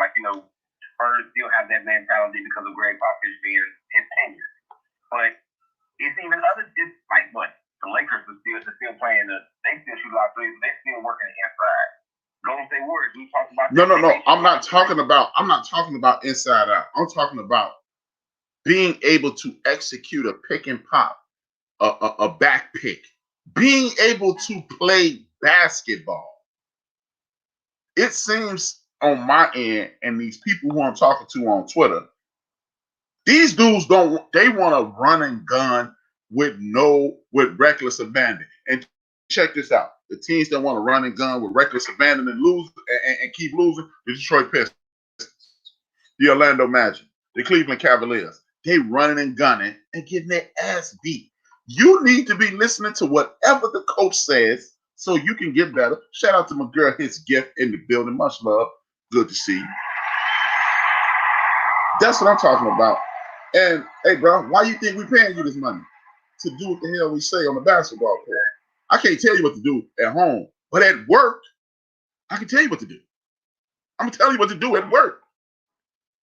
That's why I pay you the money so you would listen to what I say. And how about this? Why don't you listen to what I say for more than 30 games? But this is what happens when you are not an all-star, or when you're not a top tier player and you're allowed to be drafted in the first round because you were the best of the 18-year-olds. That's what happens. You're the best of the 18-year-olds. Because that's all those dudes. A lot of these dudes are just the best of the 18-year-olds. Period. WNBA, former WNBA star, third pick in the draft, WNBA champion. Her name is Candace Wiggins. She came out speaking about the culture of the WNBA. Speak on it. Let me listen to what you got to say about what she said. Man, the culture of the NBA. The WNBA. I mean, WNBA. The culture of the WNBA, it was always considered second tier of, like as far as it goes. In my eyes, it was always NBA, college. No, I'm talking about what she said specifically.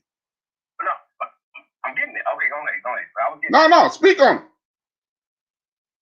Oh, it's just more so the game didn't just early it grasped on.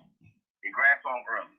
But as time went on, like it just faded away. So I'm not sure if it's more so just not wanting to watch women play the basketball, but the culture of it just it's never been what it was. I guess maybe because I lost the name of the WNBA players, the ladies and stuff like that. But as far as it goes, I've lost interest in it years ago. No. I'm talking about what she said about why she retired her.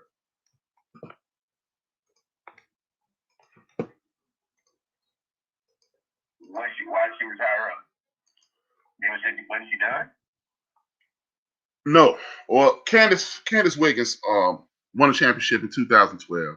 She's one of the top players coming out of college. And she said she left the WNBA due to the fact that there was a bully culture in the WNBA, a bully lesbianic culture. This is a young lady who was one of the better players in the league, won a WNBA championship, was on her way to being one of the better players in the WNBA. And according to her, due to players being bullied, players being pressed on, being culture of the WNBA, the Women's National Basketball Association, she felt uncomfortable and left. See, this is one of the things I get. This is why I say the United States of America is one of the most hypocritical situations in the history of the world. Because had this been when this dude Martin with the Miami Dolphins was getting pressed on by this bigot by the name of Robert Incognito, the whole world was tripping. They was as the homie degrading sister or his gift say from out in California, they was set tripping. But you got a situation in the WNBA whereas these women have cultivated a culture of bullying because I'm not into what you're into, and it's not one of the biggest stories in the national basketball and one of the biggest stories in sports. This is Me Too in reverse. And nobody's talking about it. ESPN, Fox, Bleacher Report, and anybody else. This was said this almost 7 days ago. And I ain't heard it on no show. I ain't heard it on Shannon and Skip. I ain't heard it on Stephen A. I ain't heard it on Brandon Marshall and them. I ain't seen Marcellus and them show. I don't really watch it because Marcellus kind of get on my nerves at some point. But I ain't seen none of this. This is so disrespectful. This woman had to leave her dream because she felt as if the lesbians and the WNBA was not going to let her breathe. That's crazy. That's crazy. And ain't nobody talking about it. But you say Bill Cosby and the whole damn world is jumping down your throat. You say Harvey Weinstein and the whole world. Kevin, they did like my man Ivan said on Forecast last night podcast we do on Mondays on BS3 Network. Kevin Spacey movies aren't even being shown. If Kevin Spacey in the movie, you might not see it because he was sexually harassing men. He allegedly sexually harassed men, and if I don't want to misspeak, but he allegedly may have raped one of them. But this young lady has spoken out about the lesbian culture in the WNBA, and it made her feel so uncomfortable that she was a rising star in the league, won a championship, could have been part of the reason that the WNBA continues to grow, and she said enough, walked away, and I ain't heard a word. Where the Me Too people at? The LGBTQ people. If I said the F word right now, one of them might pop into the chat room and sweat me. Where's all that at? Where that press at? Because if a man does something wrong, the whole world said, you say something, hey, but you know what? The LGBTQ is a gang damn near at this point. And I'm going with gang. That's the terminology I'm using because if you are not going to enforce the rules for your culture, if you got a woman out here, this is just like that feminist campaign that people be talking about. Everybody a feminist. Everybody hated Donald Trump. And 4 or 5 years ago, when Donald Trump was elected as president of the United States of America, the feminist movement had a anti-Donald Trump rally. Didn't invite none of the sisters. We sticking up for all the women and all their rights, and we standing here behind them and any strife that women go through. But Trayvon Martin mama didn't get that support. Mike Brown mama didn't get that support. Dr. John mama ain't getting that support. And just like this sister, she's black. She's in the WNBA. She's saying lesbians pressed her out the league, and most people ain't even heard about it. So it's a joke. It is a joke. Don't talk to me about this nonsense. Don't talk to me about nothing until if it ain't even, I don't want to hear about it anymore. That's what I'm talking about. Because, hey, and again, at me if you don't like what I'm saying. At HRAP_B on Instagram or Twitter. My inbox is open. Or you can get at me and we get it on live. But I don't want to hear this nonsense. This sister has to give up her dream because she said in college they were pressing her. She said in the league they were pressing her. And she got tired of being pressed and quit. So don't tell me this nonsense.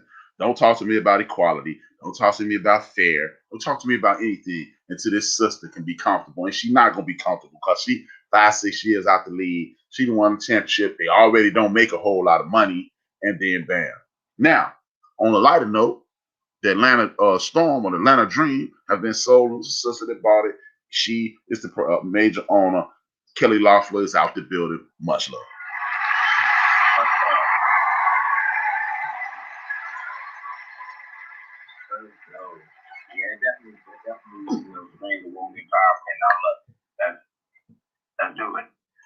Yeah, man. But with that being said, I'm gonna go to this NBA because we're gonna hit the wrap it up. But Marcus Mariota trade talk has been removed from the table. A lot of people saying that the trade offers are drying up. Thoughts on that? I mean, we said that before Marcus Mariota even got drafted. Was he the best candidate for the NFL?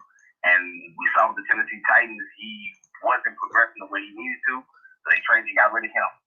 What is it, Oakland? What is it, Las Vegas now? Mm-hmm. But as far as it goes, I don't think there's a market for him anymore.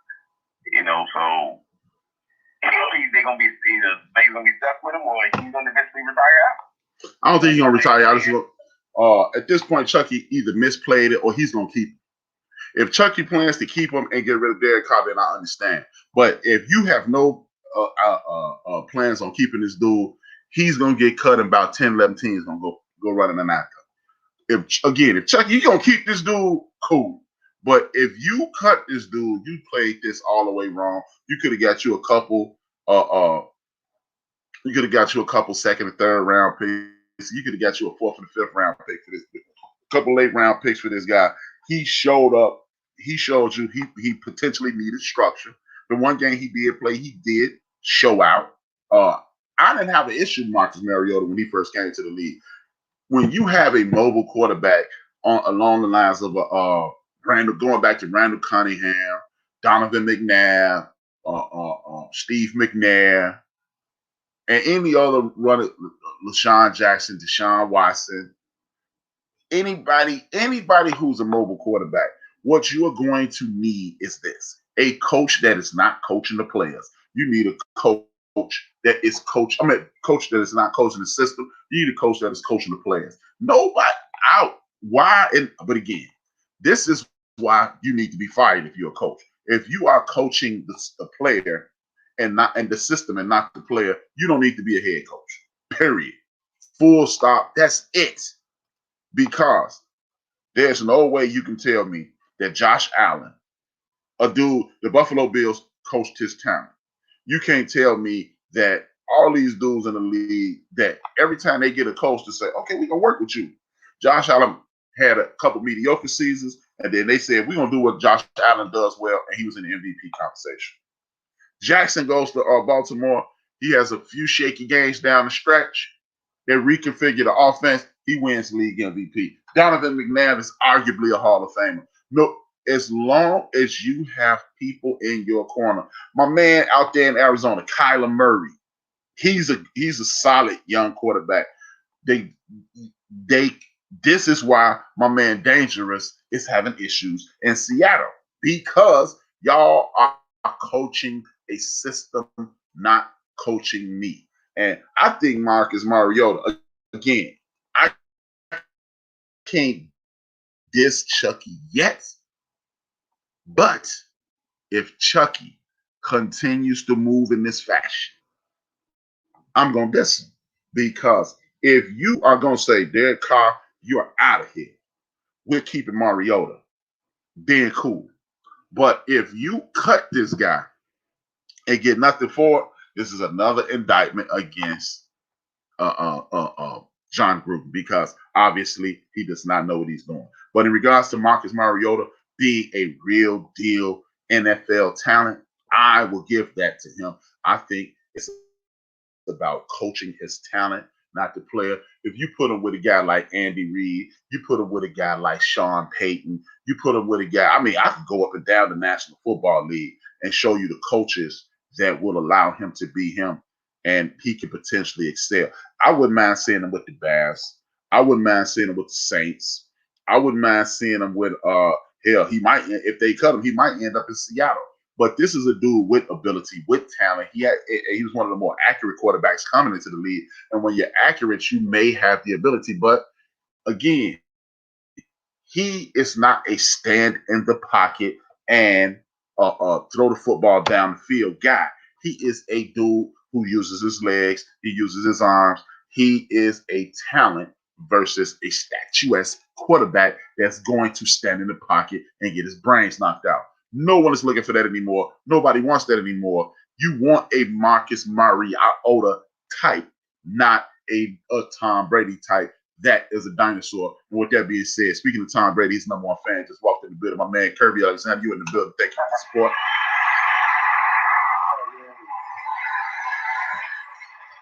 Yeah, my issue is with Chucky. If you cut this dude, Chucky, again, this adds to the indictment of you don't know the game has passed you by and what is really going on with you. Drew Brees is holding the Saints hostage. Thoughts on that? He definitely is. As far as I knew, Drew Brees played his last game. So when he was going to the booth, in regards to calling games. So you already got a job. Do you want to play or not? Plain and simple. Do you want to play next season or not? Because right now you got two jobs. You can't do both. So by him keeping them hostage, I mean, we seen it with Brett Favre, we seen it, we seen it. But as far as it goes, it's time for you to sit down, Drew Brees. You're over with. Well, personally, I think Drew Brees is doing exactly what he did last year. Last year, he had the exact same deal on the table, NBC. Exact same deal. I think he ran interference, so Teddy Bridgewater be get out of New Orleans, and his homeboy Casey will get that job. He's doing the same thing with Jameis Winston. He's hoping Jameis Winston will go, hey, well, I got some more money guaranteed up here. I'm out of here. Personally, that's what I think Drew Brees is doing. Casey Hill, and foremost, there's no such thing as a 32-year new. Very few passes. If he's thrown 300 passes, he only has thrown 300 passes more than I have in the National Football League. If you've been in the National Football League 8 years and you've only thrown 300 more passes than me, you're not the answer. You're not the answer. You're just really another question. The New Orleans Saints are one quarterback away from being contenders. If they would have been able to cultivate Jameis Winston into that situation, without COVID-19, I think they would have been able to cultivate Jameis Winston in that offense, and he could have potentially put them in the Super Bowl last year. Is Jameis Winston the best quarterback in the league? Only a fool would say that. Is Jameis Winston my favorite quarterback? Who gives a damn? But he is. He is. But at the end of the day, his lack of arm strength, his lack of ability to press the defense and allow the ball to go deep is why the New Orleans Saints for the last 2 years have been watching the Super Bowl and they could have been playing in it. He is finished. He is finished. I agree with you 1,000% as far as it goes. Because as when it did show, when Jameis actually did have his little lightning in the bottle moment in regards to this past season, something actually happened. Something actually happened. So, like, even when Drew Brees was out, it was, we're not sure who we're gonna make the quarterback. Yes, you do. You knew who was gonna be the quarterback. The game Drew Brees got hurt. But again, I understand they just don't like the thing of the black quarterback being the franchise quarterback. No, that's his friend. Like you said, Taysom Hill is his friend. He's trying to give his friend. In my personal opinion, he's trying to give Taysom Hill an opportunity. Dog, you're not getting it. Because they keep bringing in somebody to be in front of you. Plain and simple. If you're the utility belt, and we have somebody that is a better quarterback than you, then that's what it is. But like you said, that's Drew Brees' friend. Drew Brees is holding the same hostage in regards to what he says and what he doesn't say. He's in the owner's ear in regards to it. Say, hey, I want him to play. No, I don't think he has the. I don't think he has the courage to say that. Because if he says that out loud, he get destroyed on shows like this and throughout the universe. He's not gonna say that, but it's just awful strange that you signed this deal with NBC, prepared to go a year ago, and now you're still having questions. Drew Brees, you know you're finished. Drew Brees knows he has nothing left to give the National Football League from a physical standpoint. All he'll do is hold the Saints back. And why would you go from making $25 million if you're playing for the veterans exemption of $1 million? And you know you can't press the ball downfield. And I don't give a damn how many workouts you put on Instagram and on Twitter and have them being played on ESPN and national news. You cannot do it anymore, Drew. You are good. I think it was Raider Kev and number one Chief Rocker Jersey Burns show 10 o'clock Eastern Standard Time on Mondays. 9 Central Standard, when he said Drew Brees is only good for about 8 games. And if you're only going to be good for 8 games, you are no longer good in the National Football League. This is why all you suckers who sit around and say, see, Brady, he showed Bill Belichick. No, he didn't. Bill Belichick had the opportunity to have Jacoby Brissett and the boy who went out to San Francisco and took them to the Super Bowl. He wanted to get rid of Tom Brady 2 years ago. Tom Brady is another quarterback who has very little in the tank. Oh, Tom Brady won the Super Bowl. No, he did not. That defense, when you shut the damn Kansas City Chiefs out to shut them down to 9 points, the defense won the game. Because if they would have been able to slow that team, as a matter of fact, when you give Tom Brady half the field or a quarter or 3/4 of the field, and he only have to go 3/4 or halfway there, of course he's astute enough mentally to get it done. All I saw was a great quarterback dinking and dacking, or as Shannon says, dinking and dunking all the way to the end zone. Nothing being stretched, nothing over the top. He's another guy. But when you have a lights out defense and you have the prerequisite tools to dump all the way up the field, yes, you'll get it. Drew Brees, the last time we saw Drew Brees, he was looking like a smaller version of Ben Roethlisberger. So, Drew, you need to retire and move on. If Taysom Hill can beat Jameis Winston out or anybody they bring in there, cool. That's good. But he's not going to do it. Drew Brees, you need to be in the booth and sitting up there next to Tony Dungy and Rodney Harrison and the rest of the NBC crew, because you no longer have it physically. Speaking of Ben Roethlisberger has gotten the backing of the owner of the Pittsburgh Steelers, but the general manager, the general manager said he's the quarterback right now, and you haven't heard a word from Mike Tomlin. What are your thoughts? Yeah, that's how that. Hey, as you say, as my boy Bill you say, Ben Roethlisberger has to pitch on somebody. Because as far as it goes, Mike Tomlin knows that he's done. He can see it, and I hopefully, Mike Tomlin actually spoke up in regards to it, saying, "Hey, he's not here he don't want him no more." But they're dragging his feet.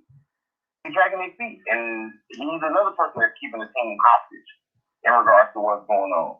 Dog, you ain't about this life no more in regards to the football game. You only, like you said, you only good for 8 games, and you injured for the other 8. So as far as it goes, I wish the black quarterbacks had some type of leverage, but it doesn't seem to go that way. Because as soon as they see you stepping down or taking a notch off, they get rid of it. Well, Ben Roethlisberger, I think he pulled up a move that Tom Brady pulled about 3 or 4 years ago. What he did was go to ownership because he has taken the team to 3 Super Bowls. This is one of the most loyal franchises in the National Football League in all the sports, to be honest with you.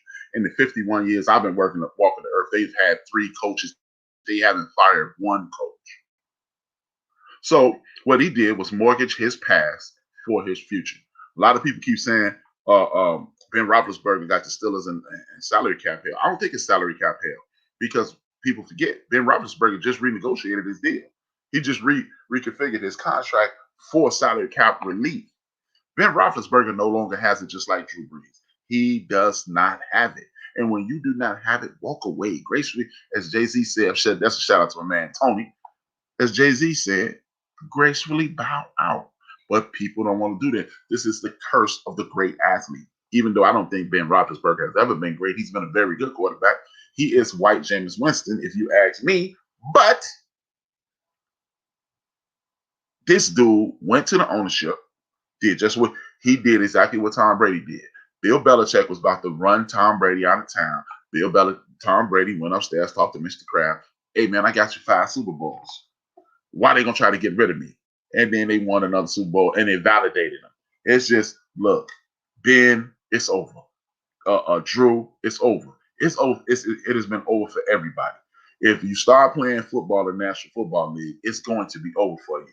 And I'm going to say this right now. Shannon Sharp, all those dudes keep saying, it's over for Brady. It's over for Brady. I do believe this is the year that this dude will ridiculously fall off the cliff. They had a perfect storm. And as Kirby just said, who is a gigantic Tom Brady fan, the defense kept Tom in this year. You can't depend on a lockdown, shutdown defense, because last time I checked, I think they have 16 free agents down there. The wide receiver, he said all the right things. You got Shaq Barrett down there. They got to pay him. They have to pay too many people to keep that thing together.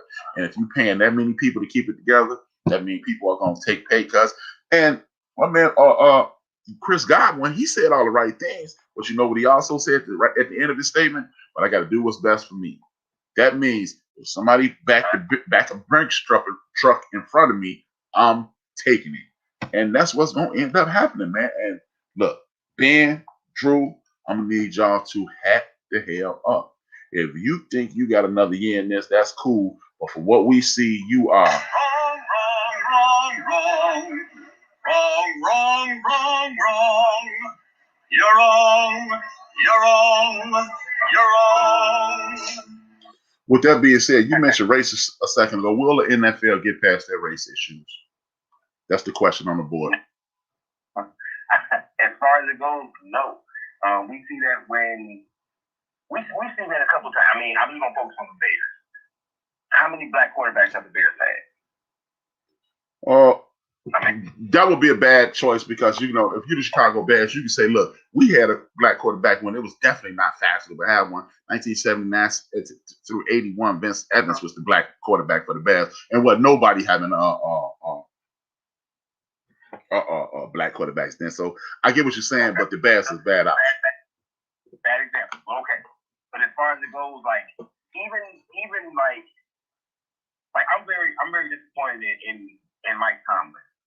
Like, as far as, like, we know we give him praise in regards to coaching and stuff like that.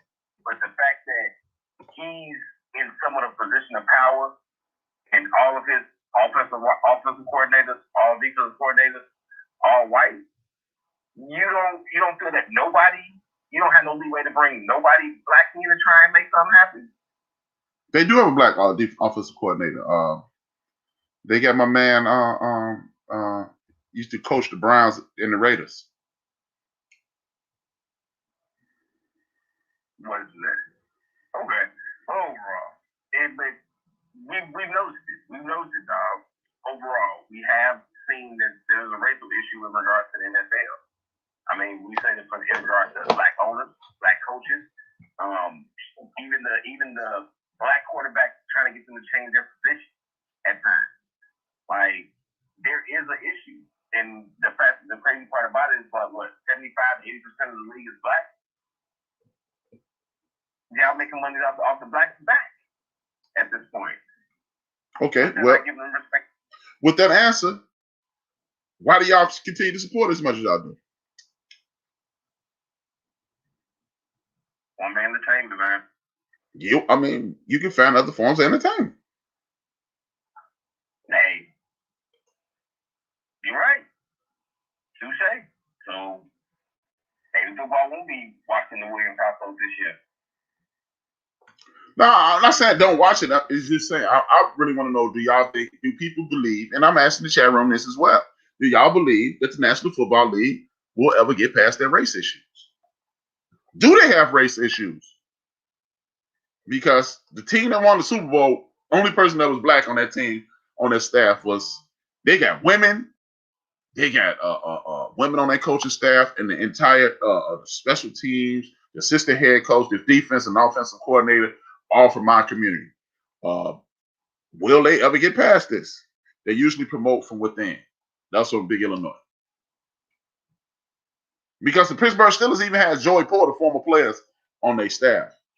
He was on the staff, so I misspoke, so I apologize. But it's just weird, man, because they're like, it never seems like they'll never get past it. I don't think, like, they never will. It's gonna be rough, because I may have to stop supporting the way I do, because you can see it. You can see it in regards to, like, we just talked about it in the New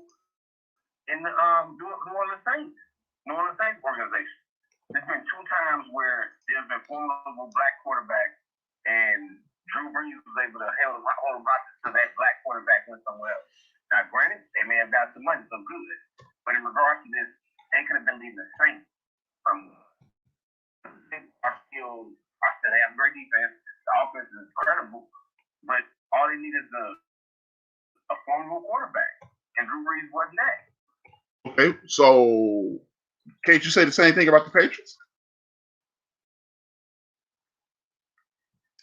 Yeah.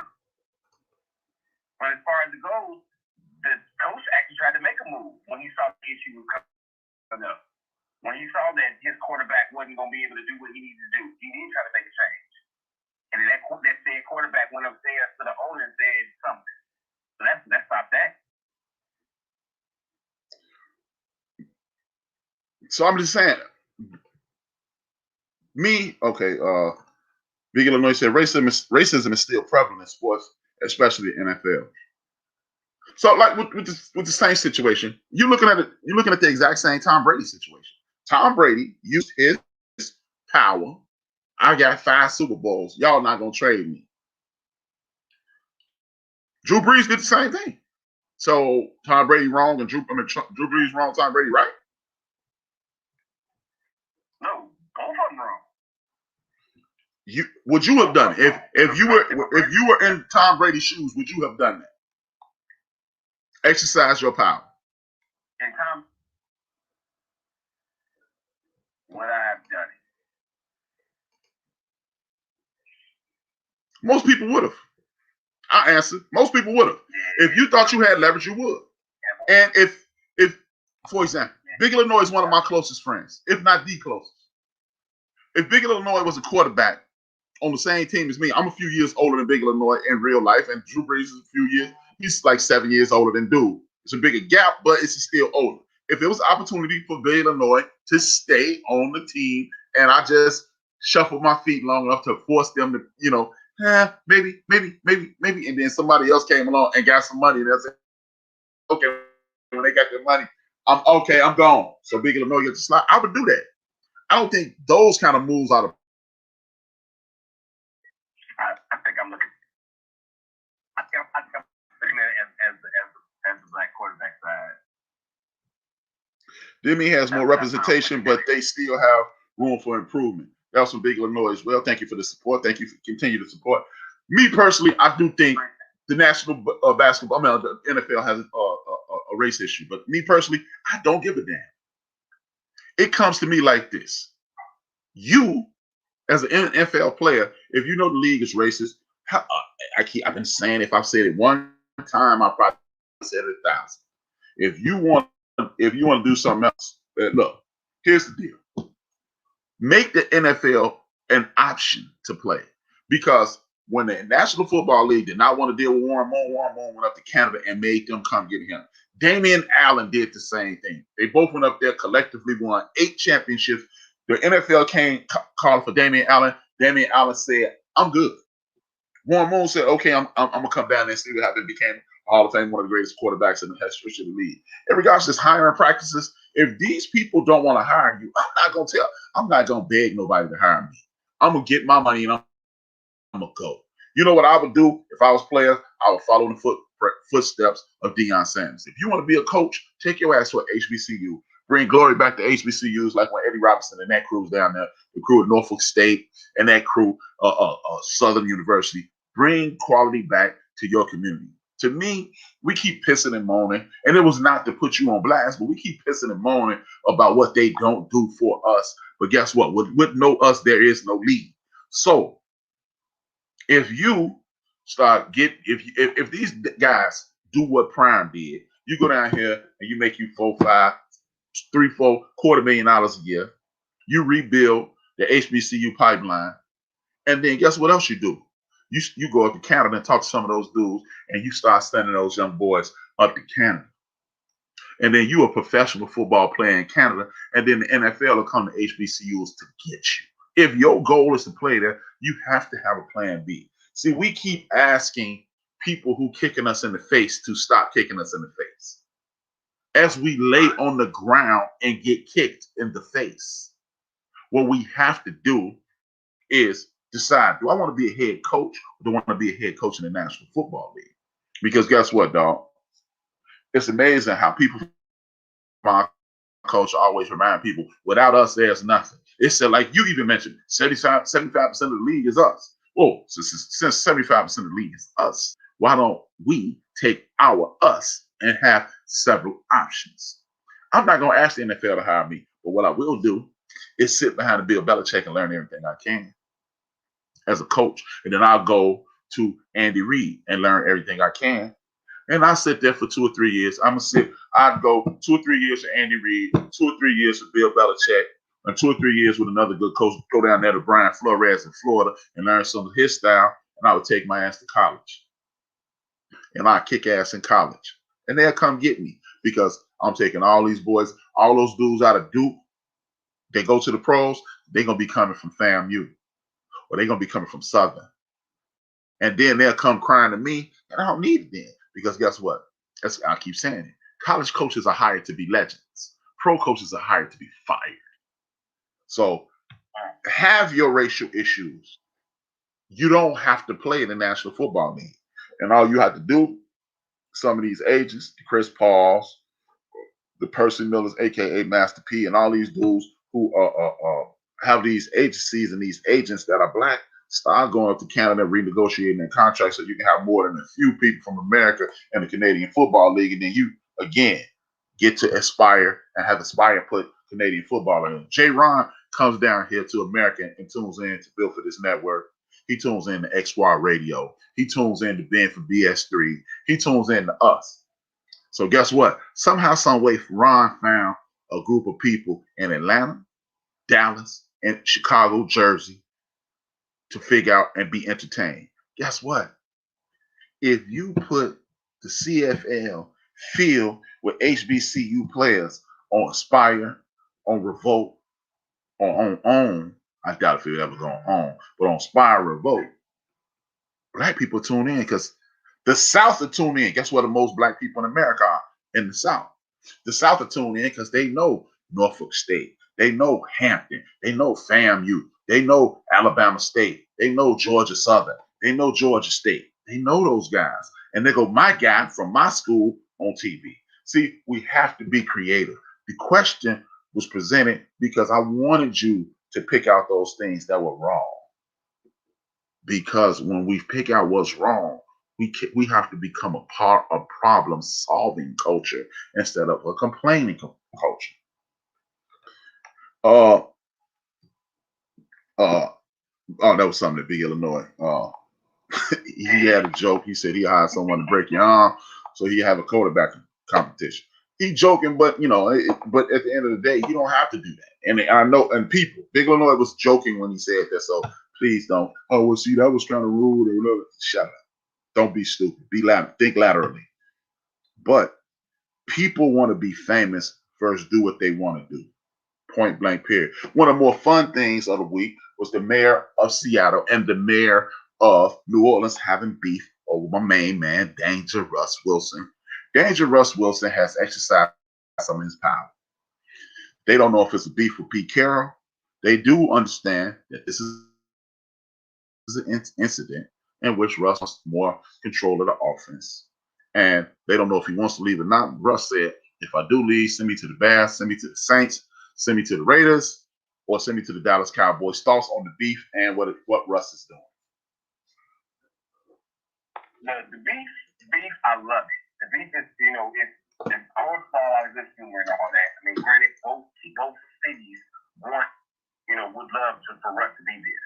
So I don't want to push that to the side, but as far as it goes, I mean, we've been locked in the house for a year. Some things are starting to come open, but there's a lot of tension going on. Let's make some light of some things. So that's why I feel about the mayor beef, quote unquote. It was funny. As far as Russ goes, hey, he has the leverage. He has no trade clause. So if he sees the writing on the wall in regards to it's not going to happen in Seattle anymore, he's trying to move his leverage. I mean, we've always talked about the other quarterbacks having it. Russ got that. So if they're not willing to make the necessary changes in regards for Russ to do his thing, for us to hopefully get Seattle to win, he's ready to move on. He's ready to move on. That's what it is. Me personally, I see it totally different. I think Russell Wilson is using his muscle. I think Russell Wilson has no interest in leaving. He put it in 4 or 5 places that he knows that he's not going to get traded to. And what he did therefore is to say, hey, I need more power. He's exercising his power.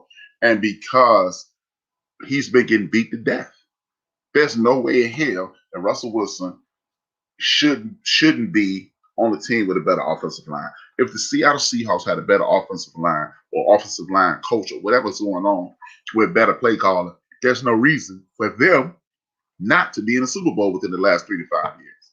Russell Wilson is exercising his power. He didn't wait till he was washed up like Tom Brady. Drew Brees do it. He's doing it right now in the midst of his prime. He has about 6 more very good years in the National Football League, and he's trying to turn it into potentially 8.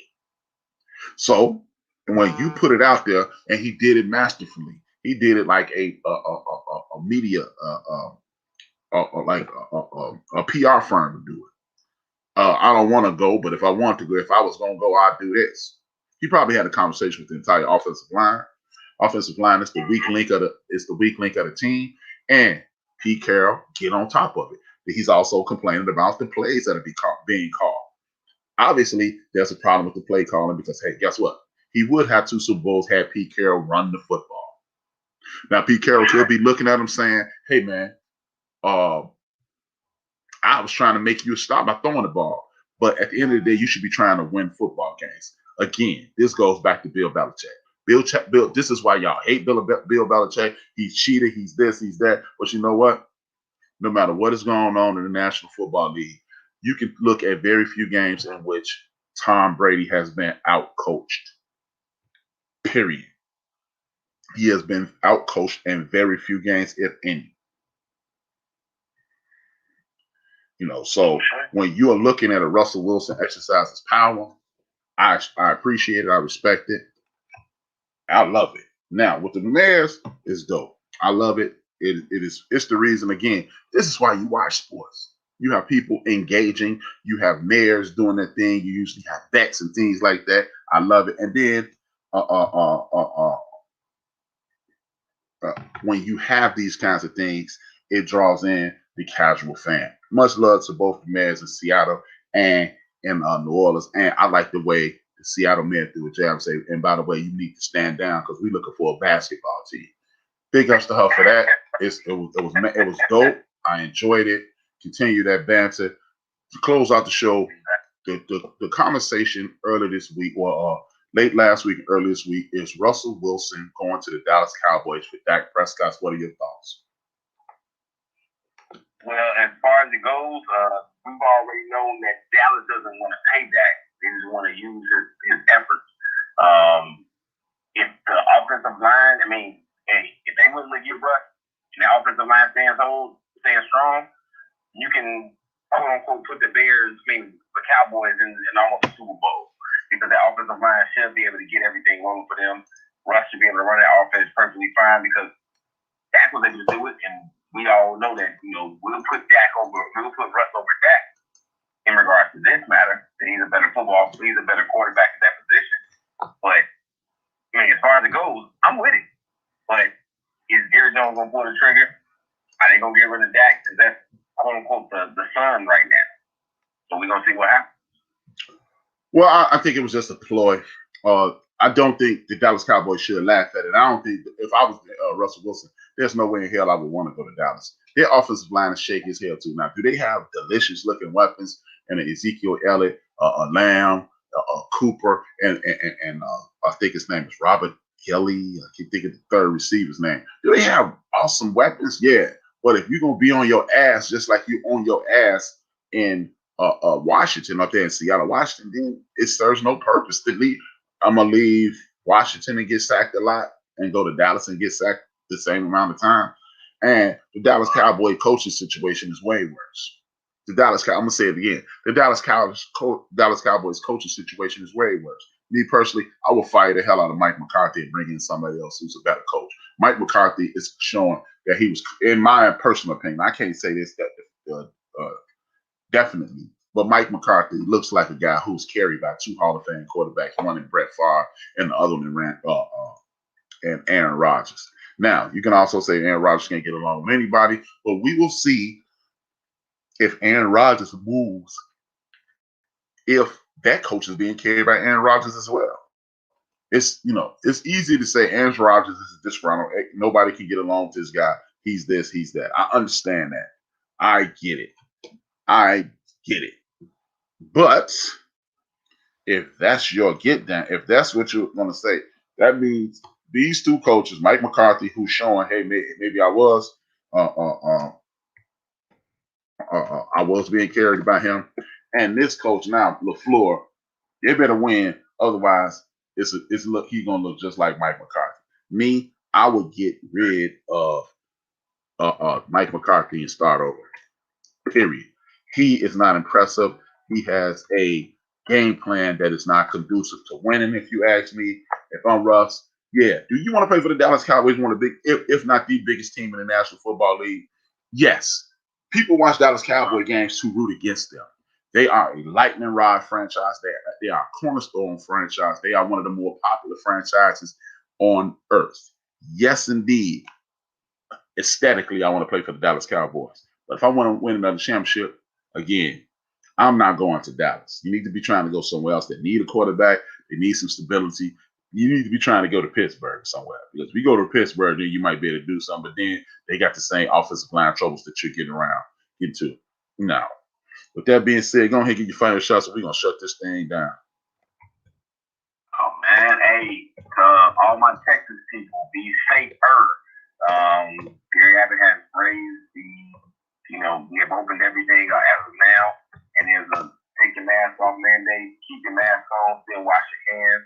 Everybody else, please continue to be safe. Be honest. With that being said, man, thank y'all for tuning in on Spreaker.com. It's always good that you support the Built for This Network because that's the base. That's the home base, Built for This Network. Please go to Spreaker.com and subscribe to Built for This Network, BUILT4FOR. This THIS network. Built for This Network on Spreaker.com. Please subscribe to the same Built for This Network YouTube page. And if you don't have any issues with that, please come over to YouTube and subscribe to The End of the Bench. THA space END space OF space DA space BENCH podcast on YouTube. Thank you guys for all you guys for tuning in. Thank you guys for hitting that like button. I need a couple more of y'all to hit that like button. I'd really appreciate it. Hit that like button, hit the subscribe button, and hit the bell so you'll get notifications anytime I start a show. It has been a blast as usual. I'll see you guys Saturday with me, the homie Rello. I'm in the chat room. It's Newport 100. My man Marcus Triplet. He will be on for my hip, and my main man Tran Brown. We will have a hip hop summit, talk about the effect of hip hop on our lives, the effect of hip hop on the culture, and where hip hop is to begin with, and how it got there. If you like hip hop music, tell a friend to tune in Saturday, 5 p.m. Central Standard Time, 6 p.m. Eastern Standard Time. And I forgot, my main man out of South Carolina, host of the Type of podcast, Big Mo's going to also be a part of that. It's going to be interesting, y'all. Tune in to this. We just going to be some brothers having a good conversation about a great topic. It's going to be fun. It's going to be interesting. It's going to be some dope insight. They are music makers. I used to get out on the ones and twos. We all love hip hop. We all love our community. We are going to have a blast this Saturday again. Continue to subscribe to Built for This Network. Again, hit the like button, hit the subscribe button, hit the bell after you hit the subscribe button so you'll get a notification to the podcast. That way you don't have to depend on me telling you we are live. With that being said, I want to thank you for subscribing.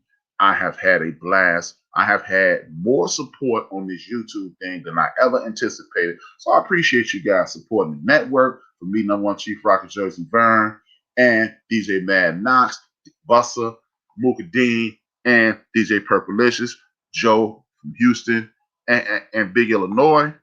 I thank you guys for tuning in. And don't forget, tomorrow, Deacon Dale will be on. Oh, you know what? Later tonight, Emma, Rare Beauty is on right now. Later tonight, Tasty Talk on New Max Radio. Tomorrow, D Great will be on Westside Wednesdays. I think Deacon Dale come back on tomorrow. Thursday, you got DJ Mad Knox with Theory of the Culture. Him, Cheers Roundtree. And I forgot to say that Cheers Roundtree and James Earl are also a part of the Built for This Network family. They're with the Theory. Oh, and Thursday nights, he moved over Thursday night to Smooth Grooves for my man Big Illinois. Smooth Grooves Thursday night. He moved from Thursday to Friday. DJ Mad Knox, you mix on the way home Friday. Saturday early, you got DJ Purplicious and Deacon Dale with the Blues Club on Deacon Dale's network as well as on our network personally. And then I'll be here with the Hip Hop Summit, 5 p.m. Central Standard Time. And it's gonna be interesting, y'all. Tune in, and then you got my man Raider comes on the World According to Raider, and then you got DJ. Wow, I got my man D Grade with the Smooth Grooves. It's the DJ Smooth Groove battle. I think it's DJ Red Beauty and the homie and my brethren built for this network, brethren. #1 Chief Rocker Jersey Vern. Then Chief Rocker comes on Monday morning, and then DJ Mad Knox on afternoon on Tuesday, and then 166 hours from right this moment, your man H. Rap B, Joe from Houston, and my man Big Illinois, if possible. He on location doing something special, trying to get that backyard podcast popping again. Hopefully he'll be back in business, and like Frankie Beverly, he'll be back in stride. With that being said, dream those dreams as I give homage to my main man, Reggie O'Shea. Dream those dreams and man up and woman up and live those dreams. It's life without dreams flows in black and white. Life with dreams flows in technicolor surround sound. As I say every week, man, 2 figures, 1 word, your man H-Rap. I'm out. Stay on top of things, because if you don't stay on top of things, you're going to be on the bottom.